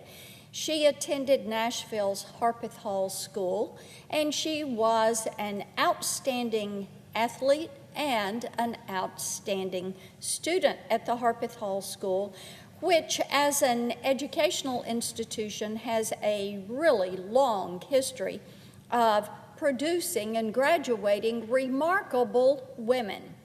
And Ms. Hermandorfer is one of those. She graduated magna cum laude from Princeton, and she was first in her law school class at GWU. And it will not surprise my colleagues to learn that Ms. Hermandorfer's career has been a stellar career. After graduating from law school, she was an associate at Williams and Connolly, where her practice focused on appellate litigation and regulatory and administrative law. She also clerked for 4 federal judges, including 3 Supreme Court justices, Justice Alito, Justice Barrett, and then Judge Kavanaugh when he was on the D.C. Circuit. Since 2003, she has served as director of the Strategic Litigation Unit in the Office of Tennessee Attorney General Jonathan Skrmetti. In that role, she has not only been an aggressive attorney, she has led a team of talented attorneys in the AG's office fighting to protect the constitutional rights of Tennesseans. There is no doubt that she will serve our nation admirably on the Sixth Circuit. She will be a tireless advocate for our Constitution. She will show respect for the rule of law. She will show respect for the Constitution as it is written. She will not be a judge who will try to rewrite it. She is eminently qualified to serve, and I urge all my colleagues to vote to confirm her nomination. I yield the floor and note the absence of a quorum. The clerk will call the roll. Ms. Alsobrooks.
Okay.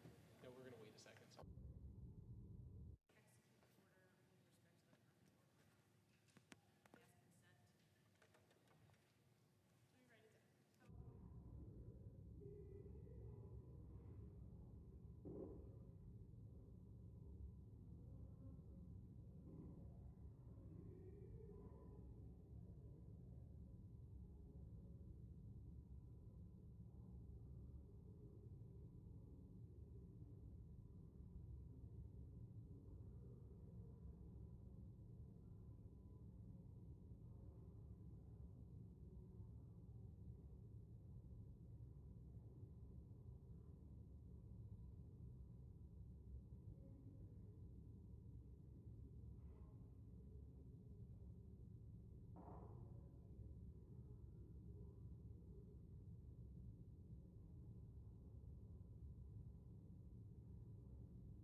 President, The senator from Kansas. I ask unanimous consent the quorum call be lifted. Without objection. Under the previous order, the Senate will proceed to executive session and resume consideration of the following nomination, which the clerk will report. Nomination, the Judiciary, Whitney D. Hermandorfer of Tennessee to be United States Circuit Judge for the Sixth Circuit. The question occurs on the nomination. Is there a sufficient second? There appears to be. The clerk will call the roll. Ms. Alsobrooks, Ms. Baldwin, Mr. Banks, Mr. Barrasso, Mr. Bennett, Mrs. Blackburn, Mr. Blumenthal, Ms. Blunt-Rochester, Mr. Booker, Mr. Bozeman, Mrs. Britt. Aye.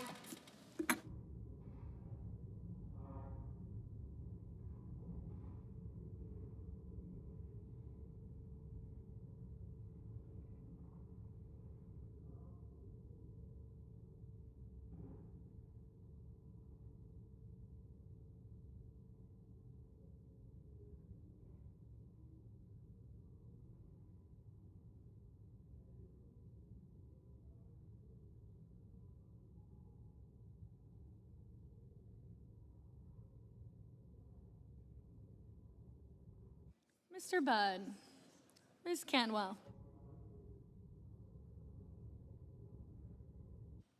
Mrs. Capito, Mr. Cassidy, Ms. Collins.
Mr. Coons, Mr. Cornyn, Ms. Cortez Masto, Mr. Cotton, Mr. Kramer, Mr. Crapo, Mr. Cruz, Mr. Curtis, Mr. Daines.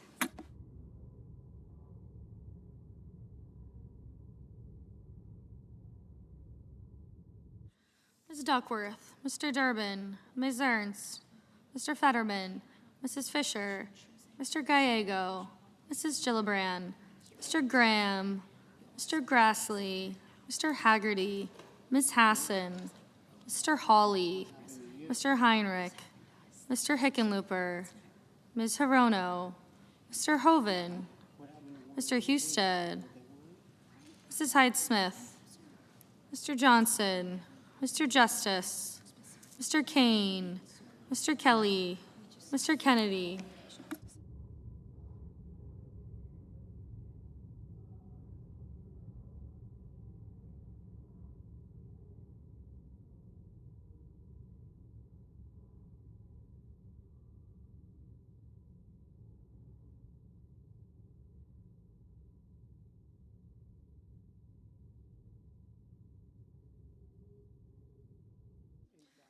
Mr. Kim, Mr. King, Ms. Klobuchar, Mr. Langford, Mr. Lee, Mr. Lujan, Ms. Lummis, Mr. Markey, Mr. Marshall, Mr. McConnell, Mr. McCormick, Mr. Merkley, Mrs. Moody, Mr. Moran, Mr. Marino, Mr. Mullen, Ms. Murkowski, Mr. Murphy, Mrs. Murray, Mr. Ossoff, Mr. Padilla, Mr. Paul, Mr. Peters, Mr. Reed, Mr. Ricketts,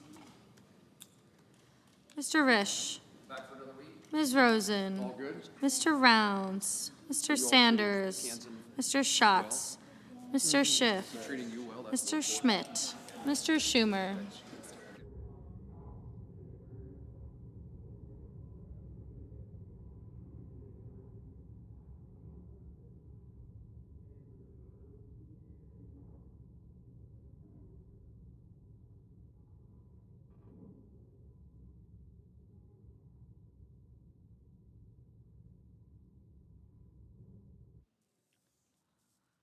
Mr. Scott of Florida, Mr. Scott of South Carolina,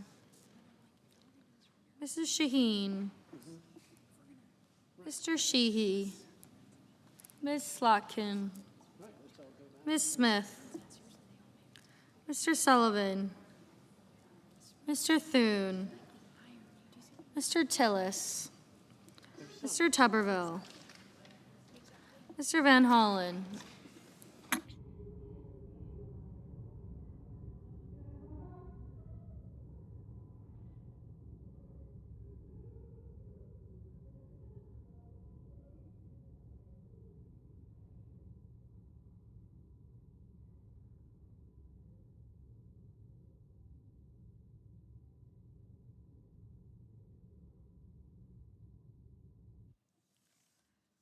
Mr. Van Hollen, Mr. Warner, Mr. Warnock, Ms. Warren, Mr. Welch, Mr. Whitehouse, Mr. Wicker, Mr. Wyden, Mr. Young.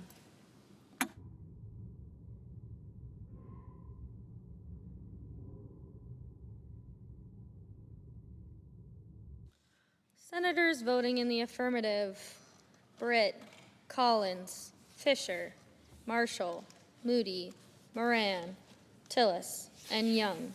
Senators voting in the negative: Kim, Reed, and Van Hollen.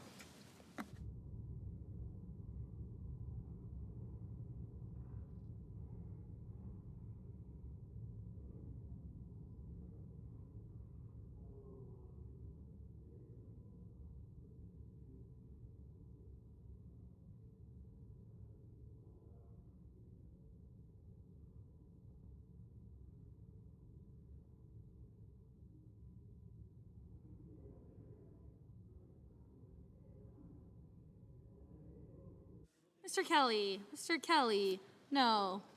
Mr. Marino, aye.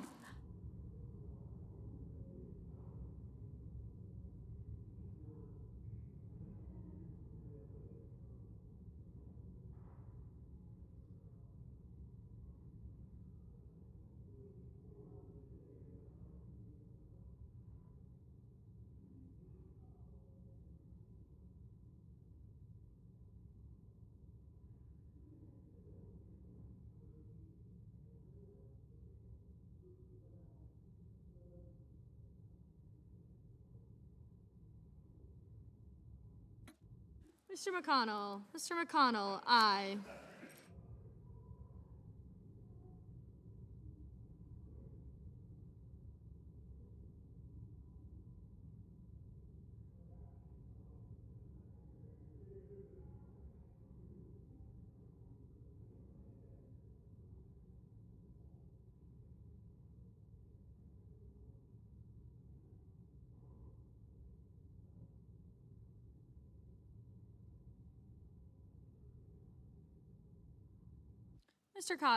Mr. Cotton, aye. Mrs. Shaheen, no.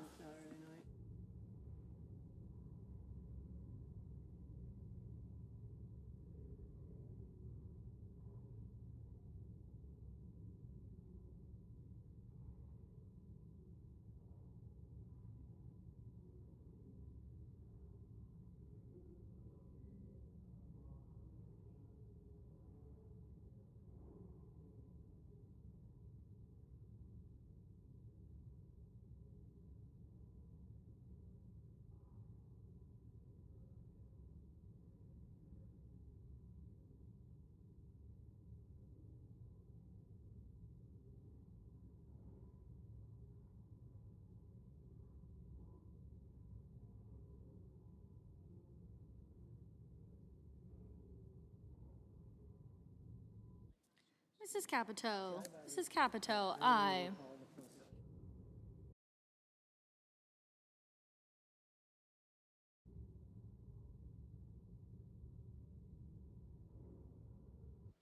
Ms. Hirono. Ms. Hirono, no.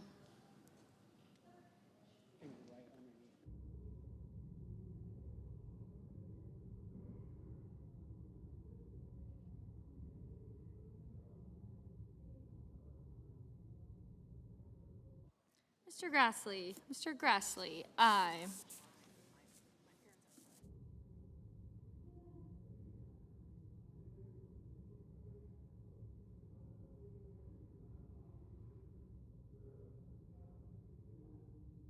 Mr. Barrasso. Mr. Barrasso, aye. Mr. Scott. Mr. Scott of South Carolina, aye.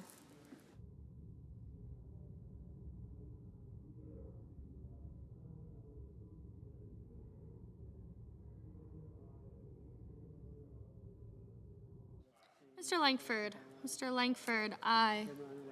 Mr. Bozeman. Mr. Bozeman, aye.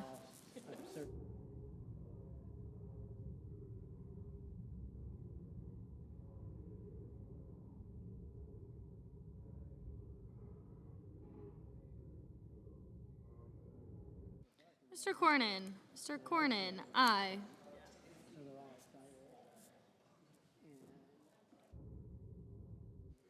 Mr. Daines. Mr. Daines, aye.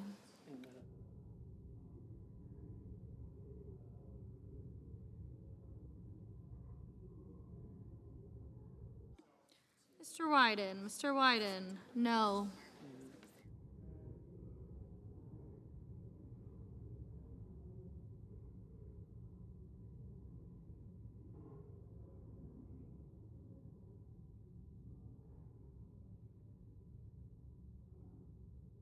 Mr. Cassidy. Mr. Cassidy, aye.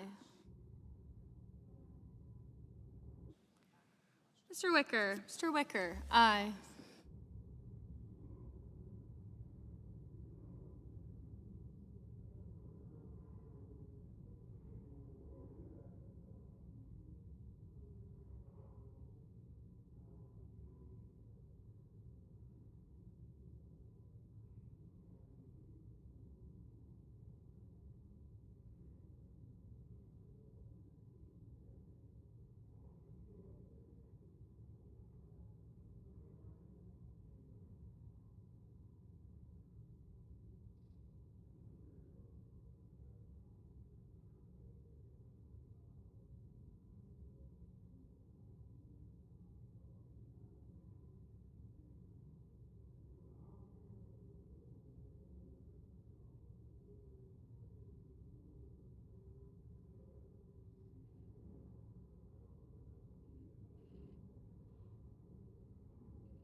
Mr. Heinrich. Mr. Heinrich, no.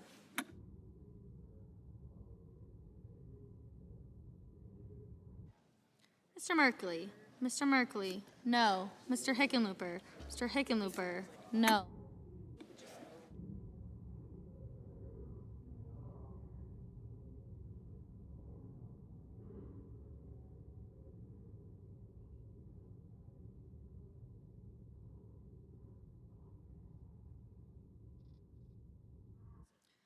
Mrs. Blackburn. Mrs. Blackburn, aye. Ms. Hassan. Ms. Hassan, no.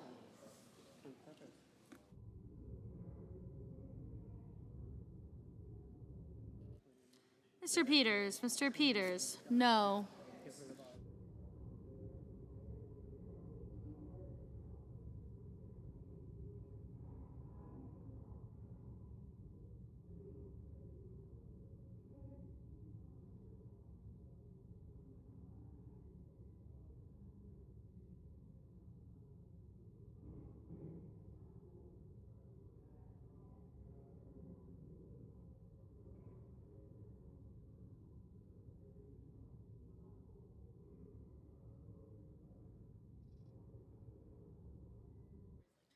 Mr. Warner. Mr. Warner, no.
Mr. Crapo, aye.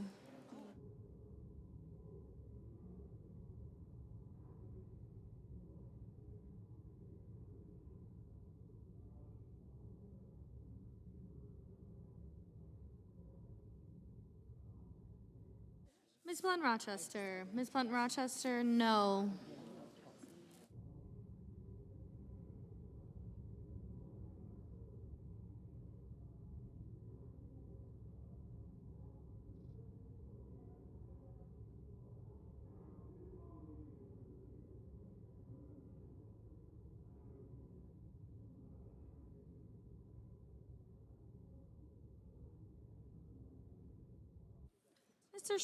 Mr. Schmidt, aye. Ms. Baldwin, no.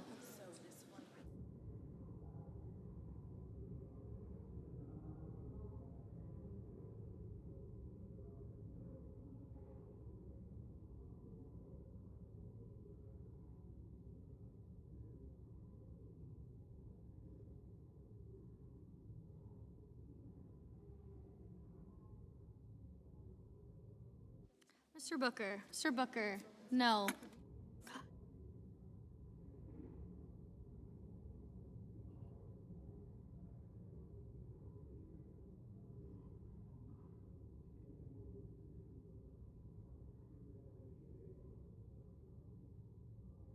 Mr. Durbin, no.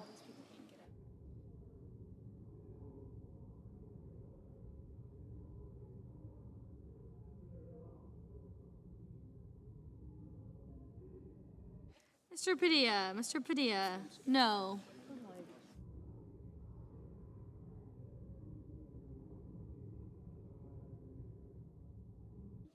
Mr. Ricketts, aye.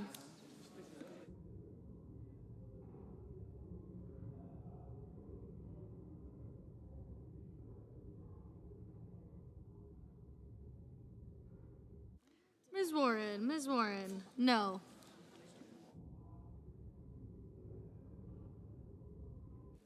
Ms.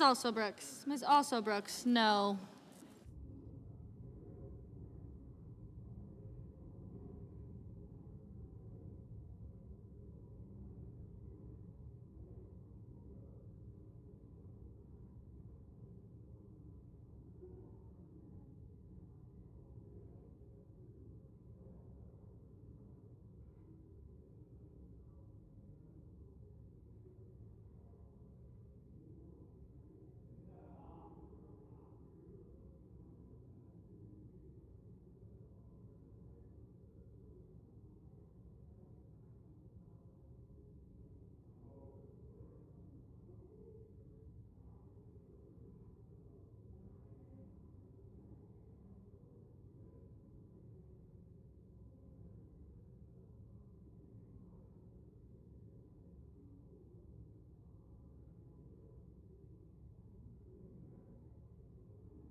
Mrs. Hyde Smith, aye.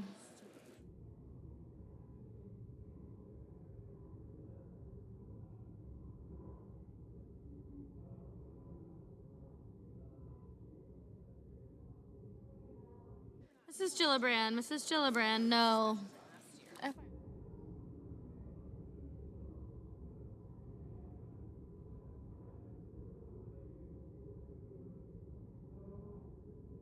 Mr. Schatz, no. Mr. Sheehy, aye. Mr. Murphy, no. Mr. Mullen, aye. Ms. Klobuchar, Ms. Klobuchar, no.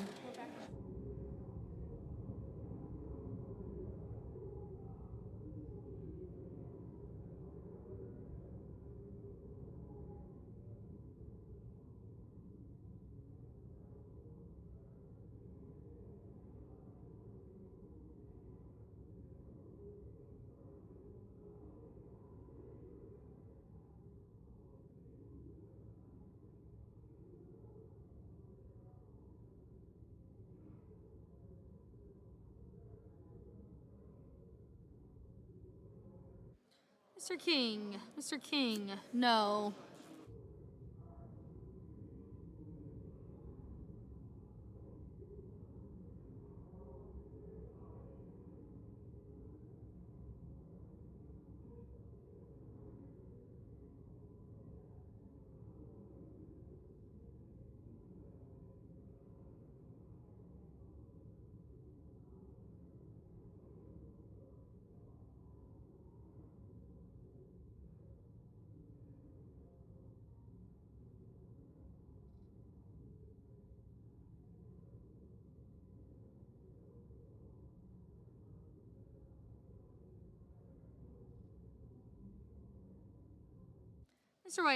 Mr. Whitehouse, no.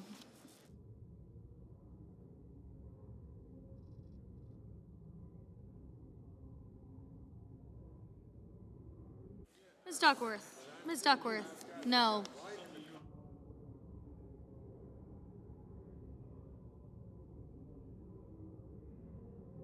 Mr. Justice, aye.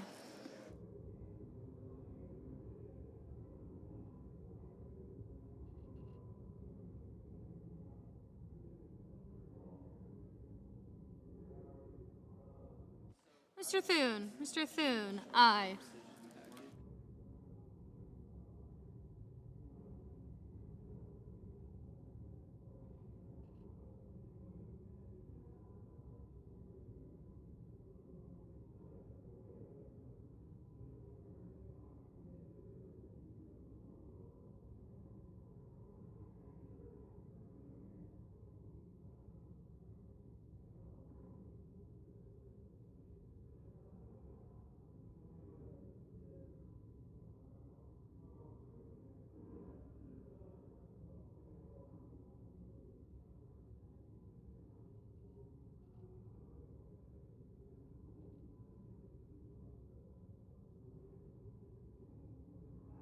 Ms. Cortez Masto, no.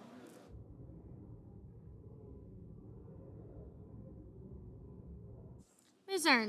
Ernst, aye.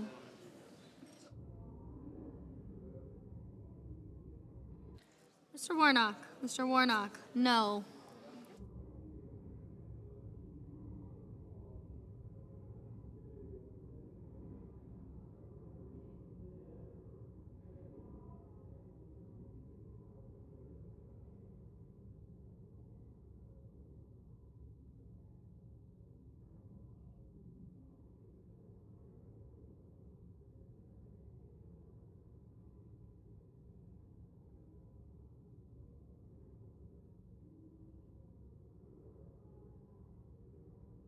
Mr. Husted, aye. Mr. Johnson, aye. Mr. Lujan, no.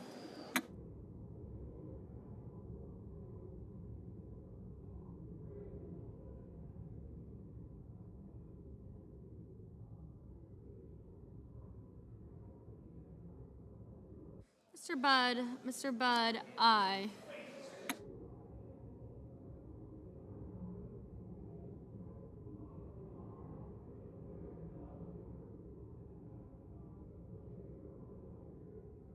Mr. Bennett, no.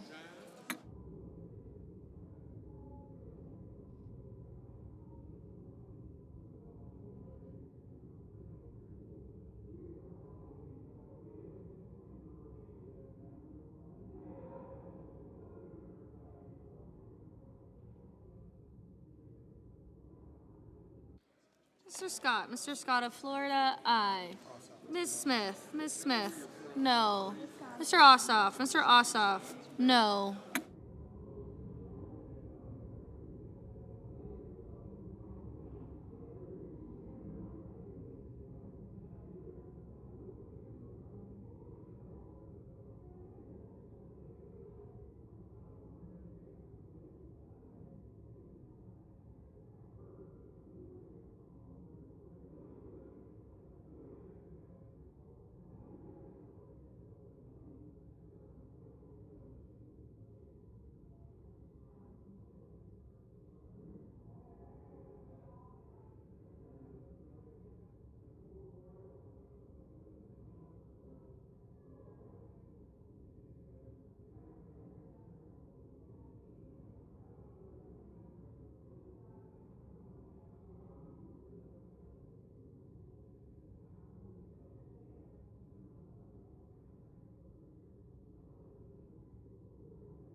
Mr. Coons, no.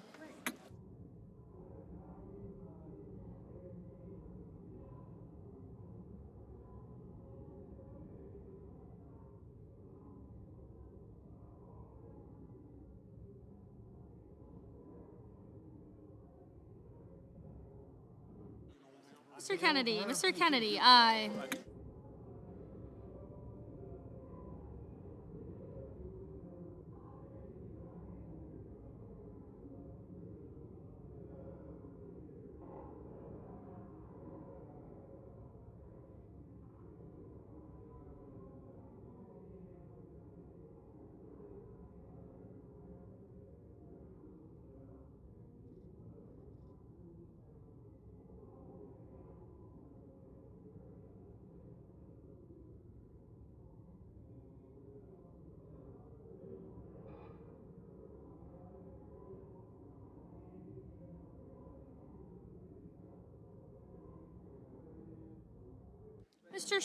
Mr. Schumer, no.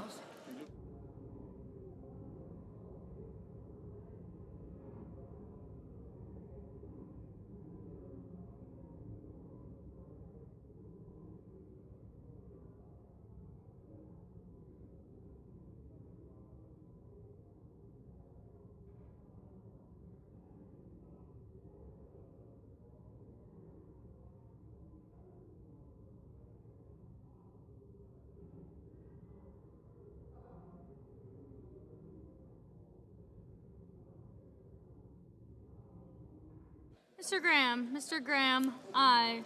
Mr. Gallego, no. Mr. Schiff, no.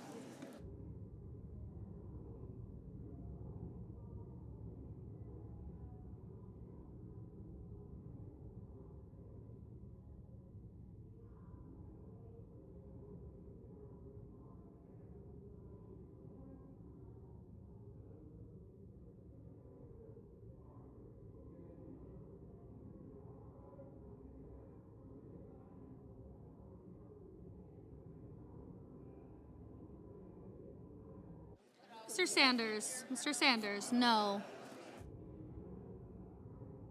Mr. Hawley, aye.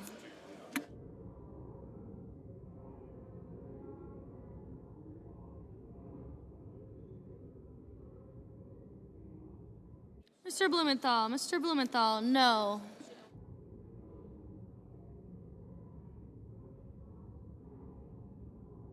Mr. Kane, no.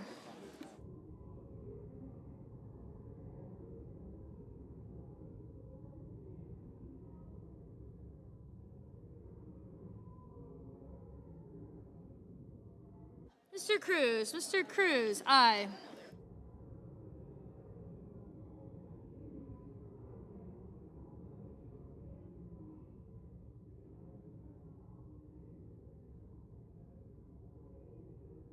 Mr. Banks, aye.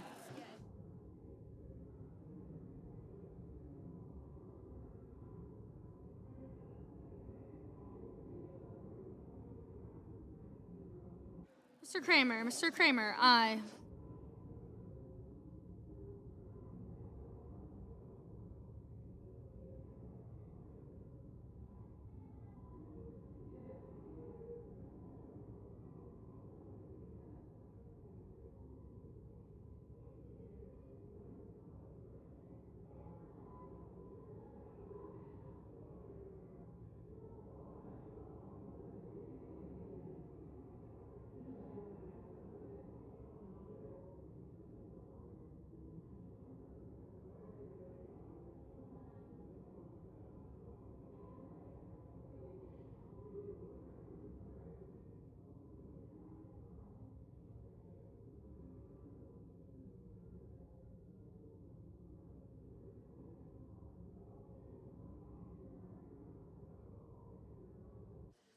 Mr. Tuberville, aye.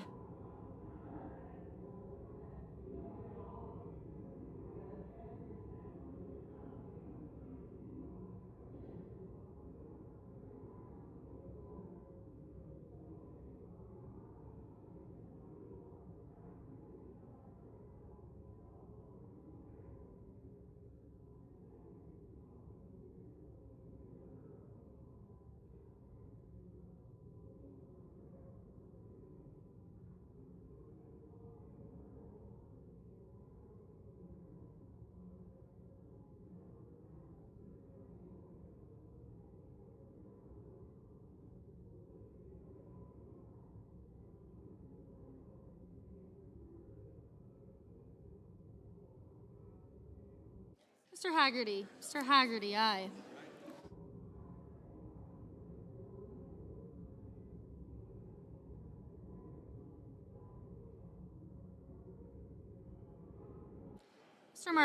Mr. Markey, no.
Mr. Hoven, aye.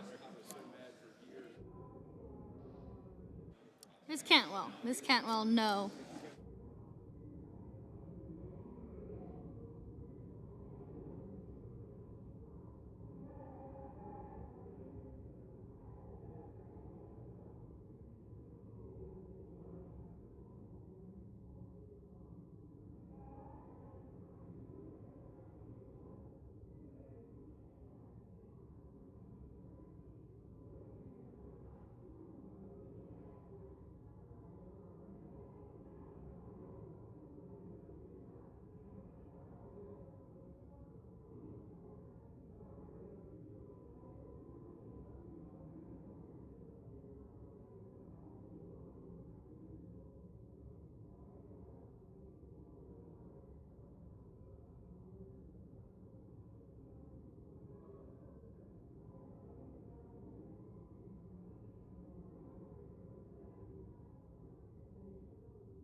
Ms. Lummis, aye. Yes.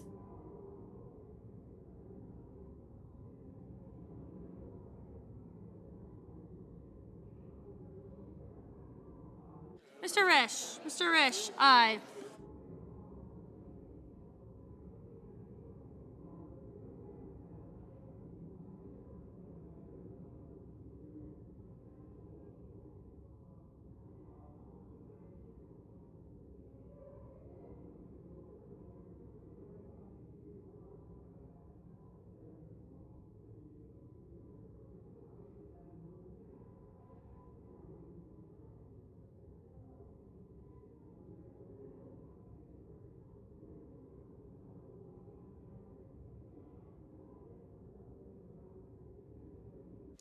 On this vote, the yeas are 46, the nays are 42, and the nomination is confirmed. Under the previous order, the motion to reconsider is considered made and laid upon the table, and the President will be immediately notified of the Senate's action. Mr. President, Majority Leader. Thank you, Mr. President. I ask unanimous consent that the mandatory quorum call with respect to the Pettit nomination be waived. Without objection. The clerk will report the motion to invoke cloture. Cloture motion, we, the undersigned senators, in accordance with the provision of Rule 22 of the Standing Rules of the Senate, do hereby move to bring to a close debate on the nomination of Luke Pettit of the District of Columbia to be an Assistant Secretary of the Treasury, signed by 17 senators. Under the previous order, the mandatory quorum call under Rule 22 has been waived. The question is it the sense of the Senate that debate on the nomination of Luke Pettit of District of Columbia to be Assistant Secretary of Treasury shall be brought to a close? The yeas and nays are mandatory under the rule. The clerk will call the roll. Ms. Also Brooks.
Ms. Baldwin, Mr. Banks, Mr. Barrasso, Mr. Bennett, Mrs. Blackburn, Mr. Blumenthal, Ms. Blunt-Rochester,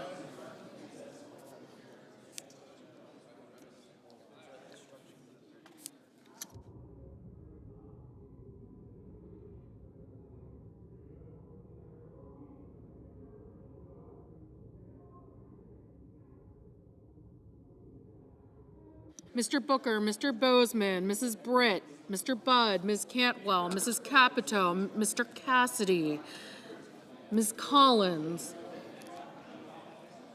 Mr. Coons, Mr. Cornyn, Ms. Cortez Masto, Mr. Cotton, Mr. Kramer, Mr. Crapo, Mr. Cruz, Mr. Curtis, Mr. Daines, Ms. Duckworth, Mr. Durbin,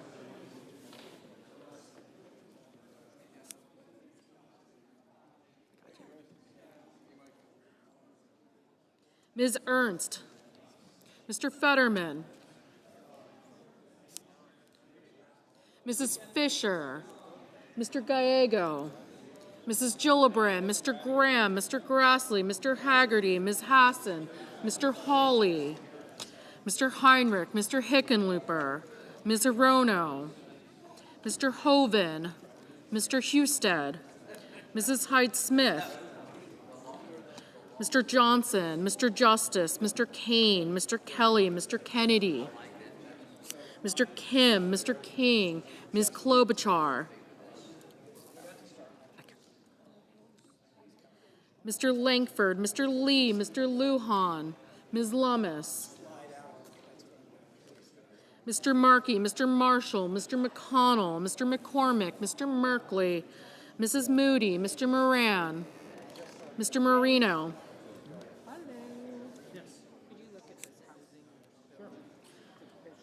Mr. Mullen, Ms. Murkowski, Mr. Murphy, Mrs. Murray, Mr. Ossoff, Mr. Padilla, Mr. Paul, Mr. Peters, Mr. Reed, Mr. Ricketts,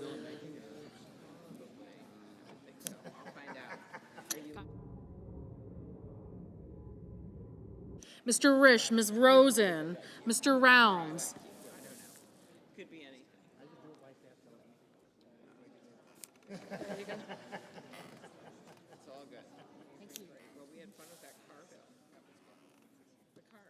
Mr. Sanders, Mr. Schatz, Mr. Schiff, Mr. Schmidt, Mr. Schumer, Mr. Scott of Florida, Mr. Scott of South Carolina, Mrs. Shaheen, Mr. Sheehy, Ms. Slotkin, Ms. Smith, Mr. Sullivan, Mr. Thune, Mr. Tillis, Mr. Tuberville, Mr. Van Hollen, Mr. Warner, Mr. Warnock, Ms. Warren, Mr. Welch, Mr. Whitehouse, Mr. Wicker, Mr. Wyden, Mr. Young.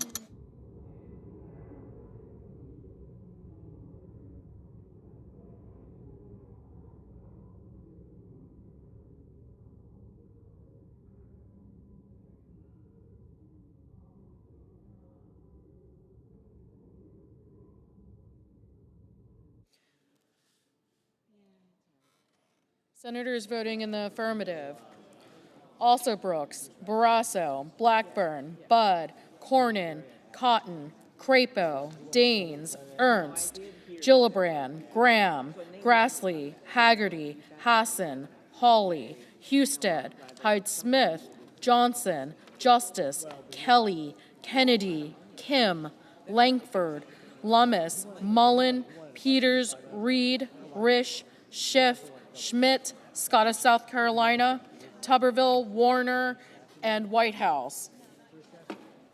Senators voting in the negative: Baldwin, Bennett, Blumenthal, Blunt-Rochester, Booker, Cantwell, Coons, Cortez Masto, Duckworth, Gallego, Heinrich, Hickenlooper, Kane, King, Lujan, Markey, Merkley, Padilla, Sanders, Smith, Warren, and Wyden. Mr. Sheehy, aye.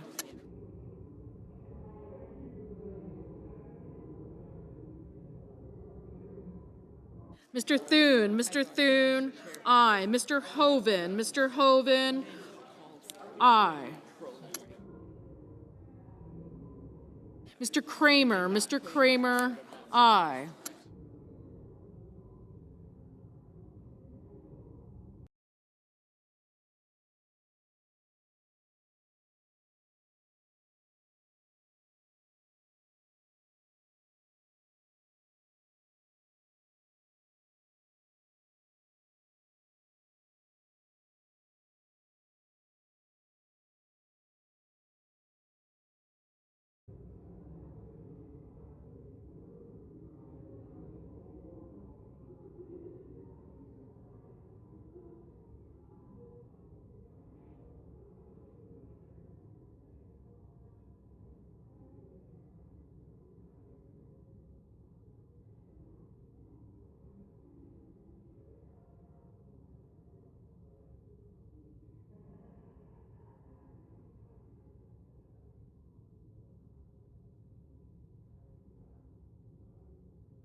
Mr. Schatz, Mr. Schatz, no.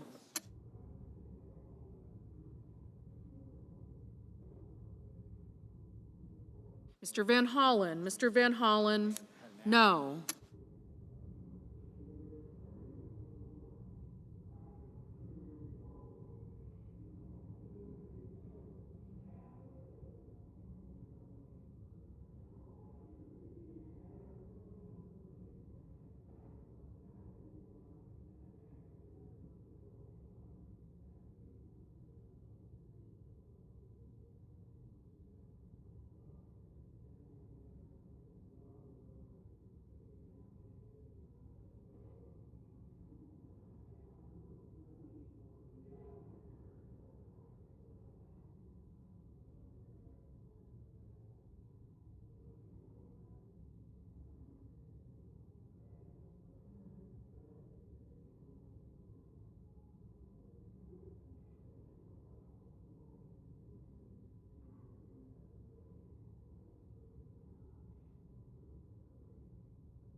Mr. Marino, aye.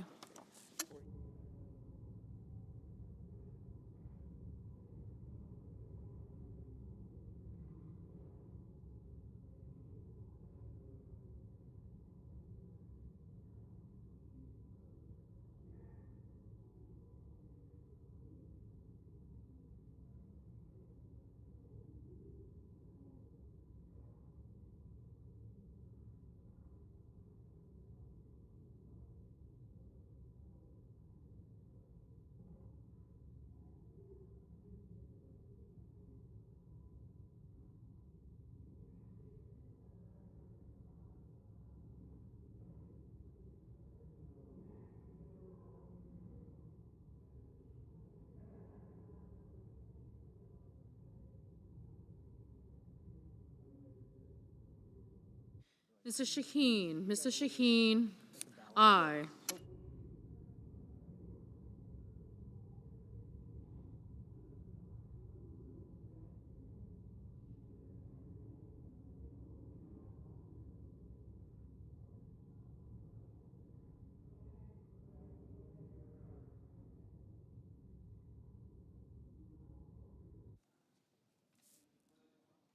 Ms. Hirono, no.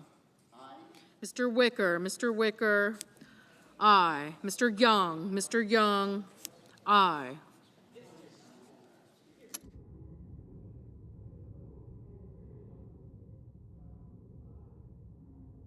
Mr. Ricketts, aye.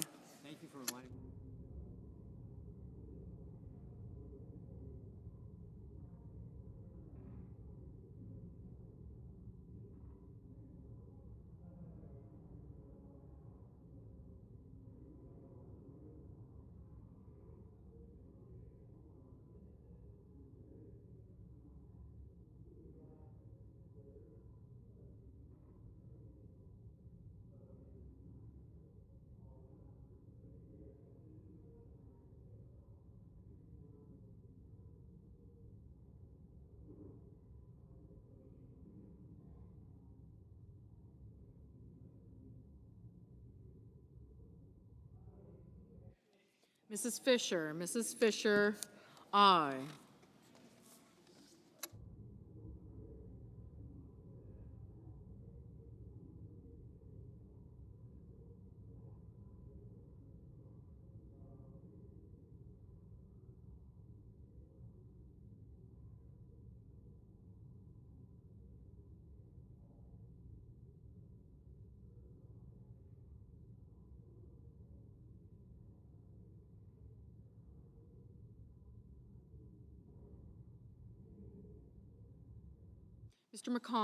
Mr. McConnell, aye.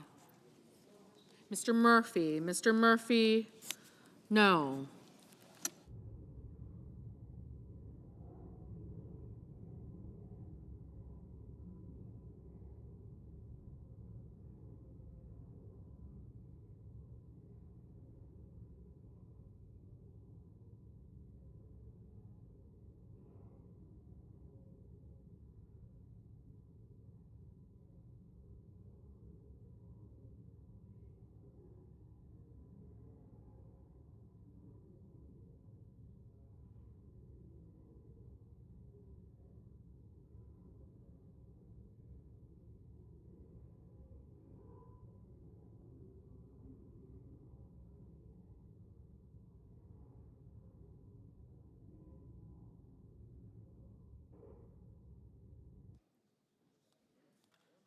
Mr.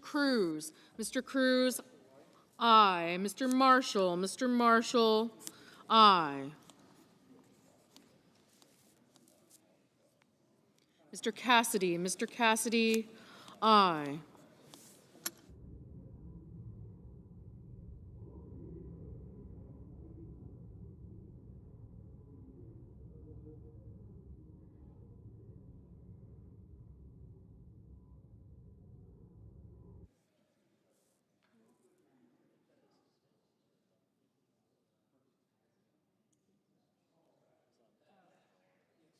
Mr.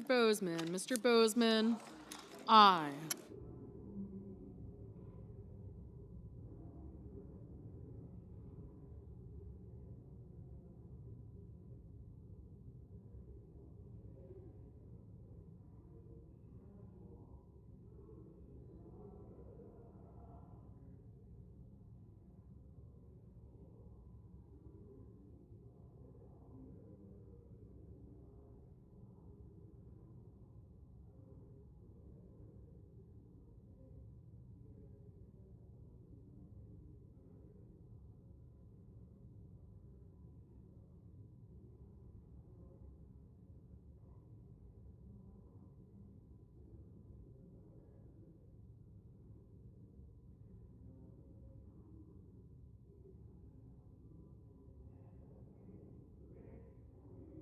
Mr. Tillis, aye.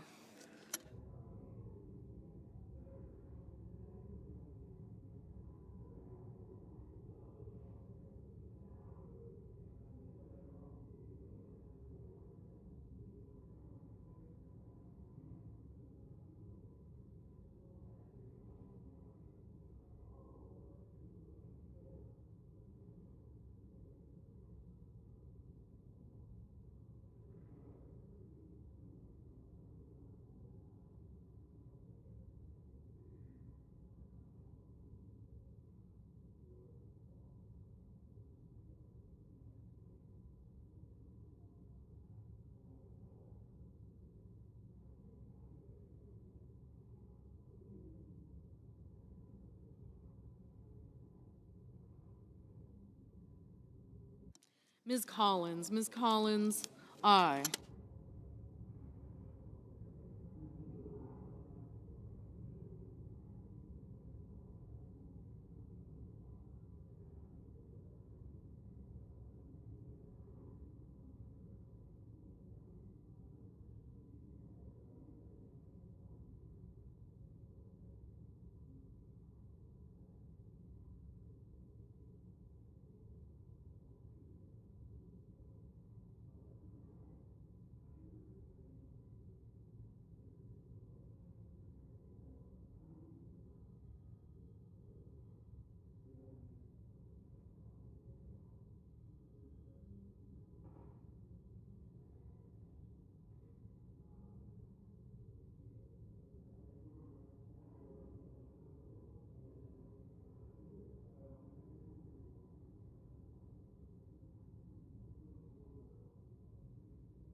Mr. Ossoff, no. Mr. Scott of Florida, aye. Mr. Banks, aye.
Mrs. Klobuchar. Mrs. Klobuchar, aye.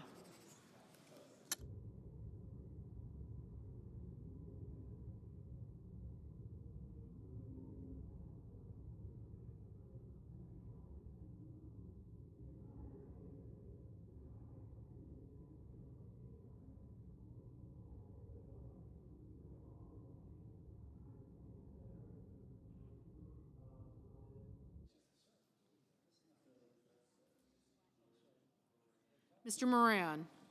Mr. Moran, aye. Mr. Schumer. Mr. Schumer, no.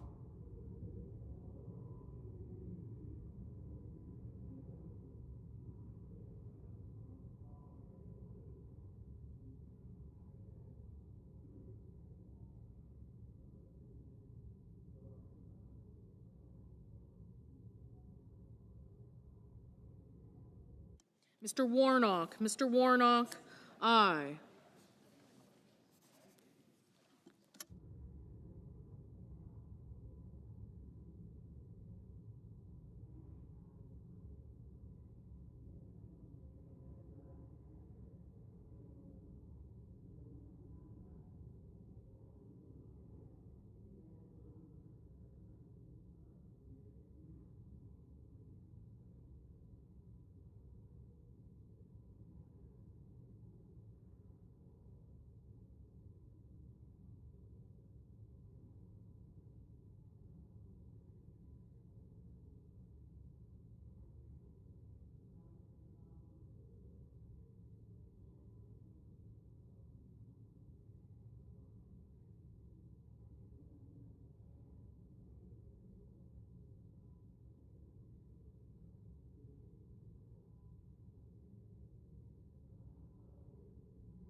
Mrs. Britt. Mrs. Britt, aye.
On this vote, the yeas are 60, the nays are 28. The motion is agreed to.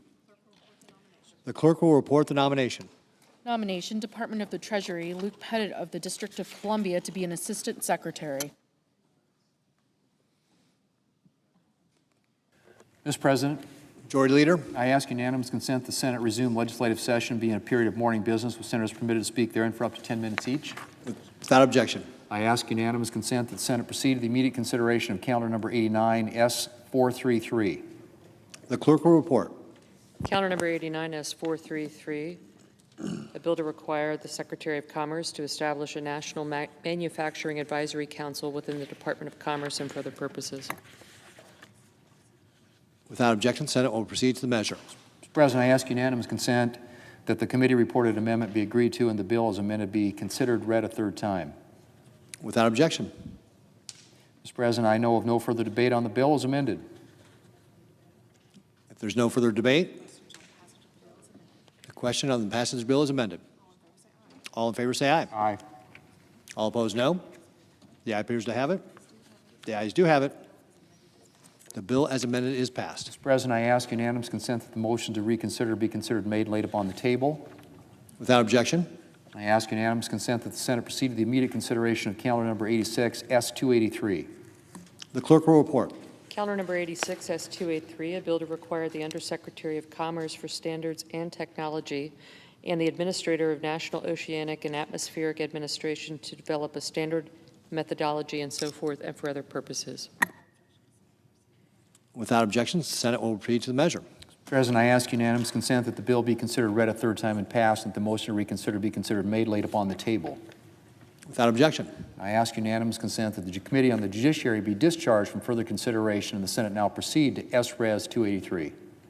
The clerk will report. S-Res 283, commemorating the 90th birthday of His Holiness the 14th Dalai Lama on July 6, 2025, as a day of compassion and so forth. Mr. President, I ask unanimous consent that the... Without objection. Sorry. The committee is discharged. The Senate will proceed to the measure. Mr. President, I ask unanimous consent that the Merkley Amendment at the desk to the resolution as amended be agreed to, the resolution be agreed to, the preamble be agreed to, and the motion to reconsider be considered made and laid upon the table. Without objection. Mr. President, I ask unanimous consent that when the Senate completes its business today, it stand adjourned until 10 a.m. on Tuesday, July 15th, that following the prayer and pledge, the journal proceedings be approved today at the morning hour be deemed expired, the time for the two leaders be reserved for the use later in the day, morning business be closed, and the Senate proceed to executive session and resume consideration of calendar number 65, Luke Pettit, post-closure. Further, notwithstanding Rule 22 at 11:30 a.m., the Senate vote on confirmation of the Pettit nomination, and if cloture is then invoked on calendar number 134, Anthony Tata, the Senate recess subject to the call of the chair following the cloture vote to allow for the weekly conference meetings and the official Senate photograph. Further, that when the Senate reconvenes, all post-closure time be expired, the Senate vote on confirmation of the Tata nomination, and if confirmed, the Senate then vote on the motion to invoke cloture on calendar number 184, Joseph Edlow. Finally, if any nominations are confirmed during Tuesday's session of the Senate, the motion to reconsider be considered made and laid upon the table, and the President be immediately notified of the Senate's action. Without objection. Mr. President, for the information, the Senate will have two votes after the official photograph at 2:15 p.m. tomorrow. If there's no further business to come before the Senate, I ask that it stand adjourned under the previous order. The Senate stands adjourned until 10 a.m. tomorrow.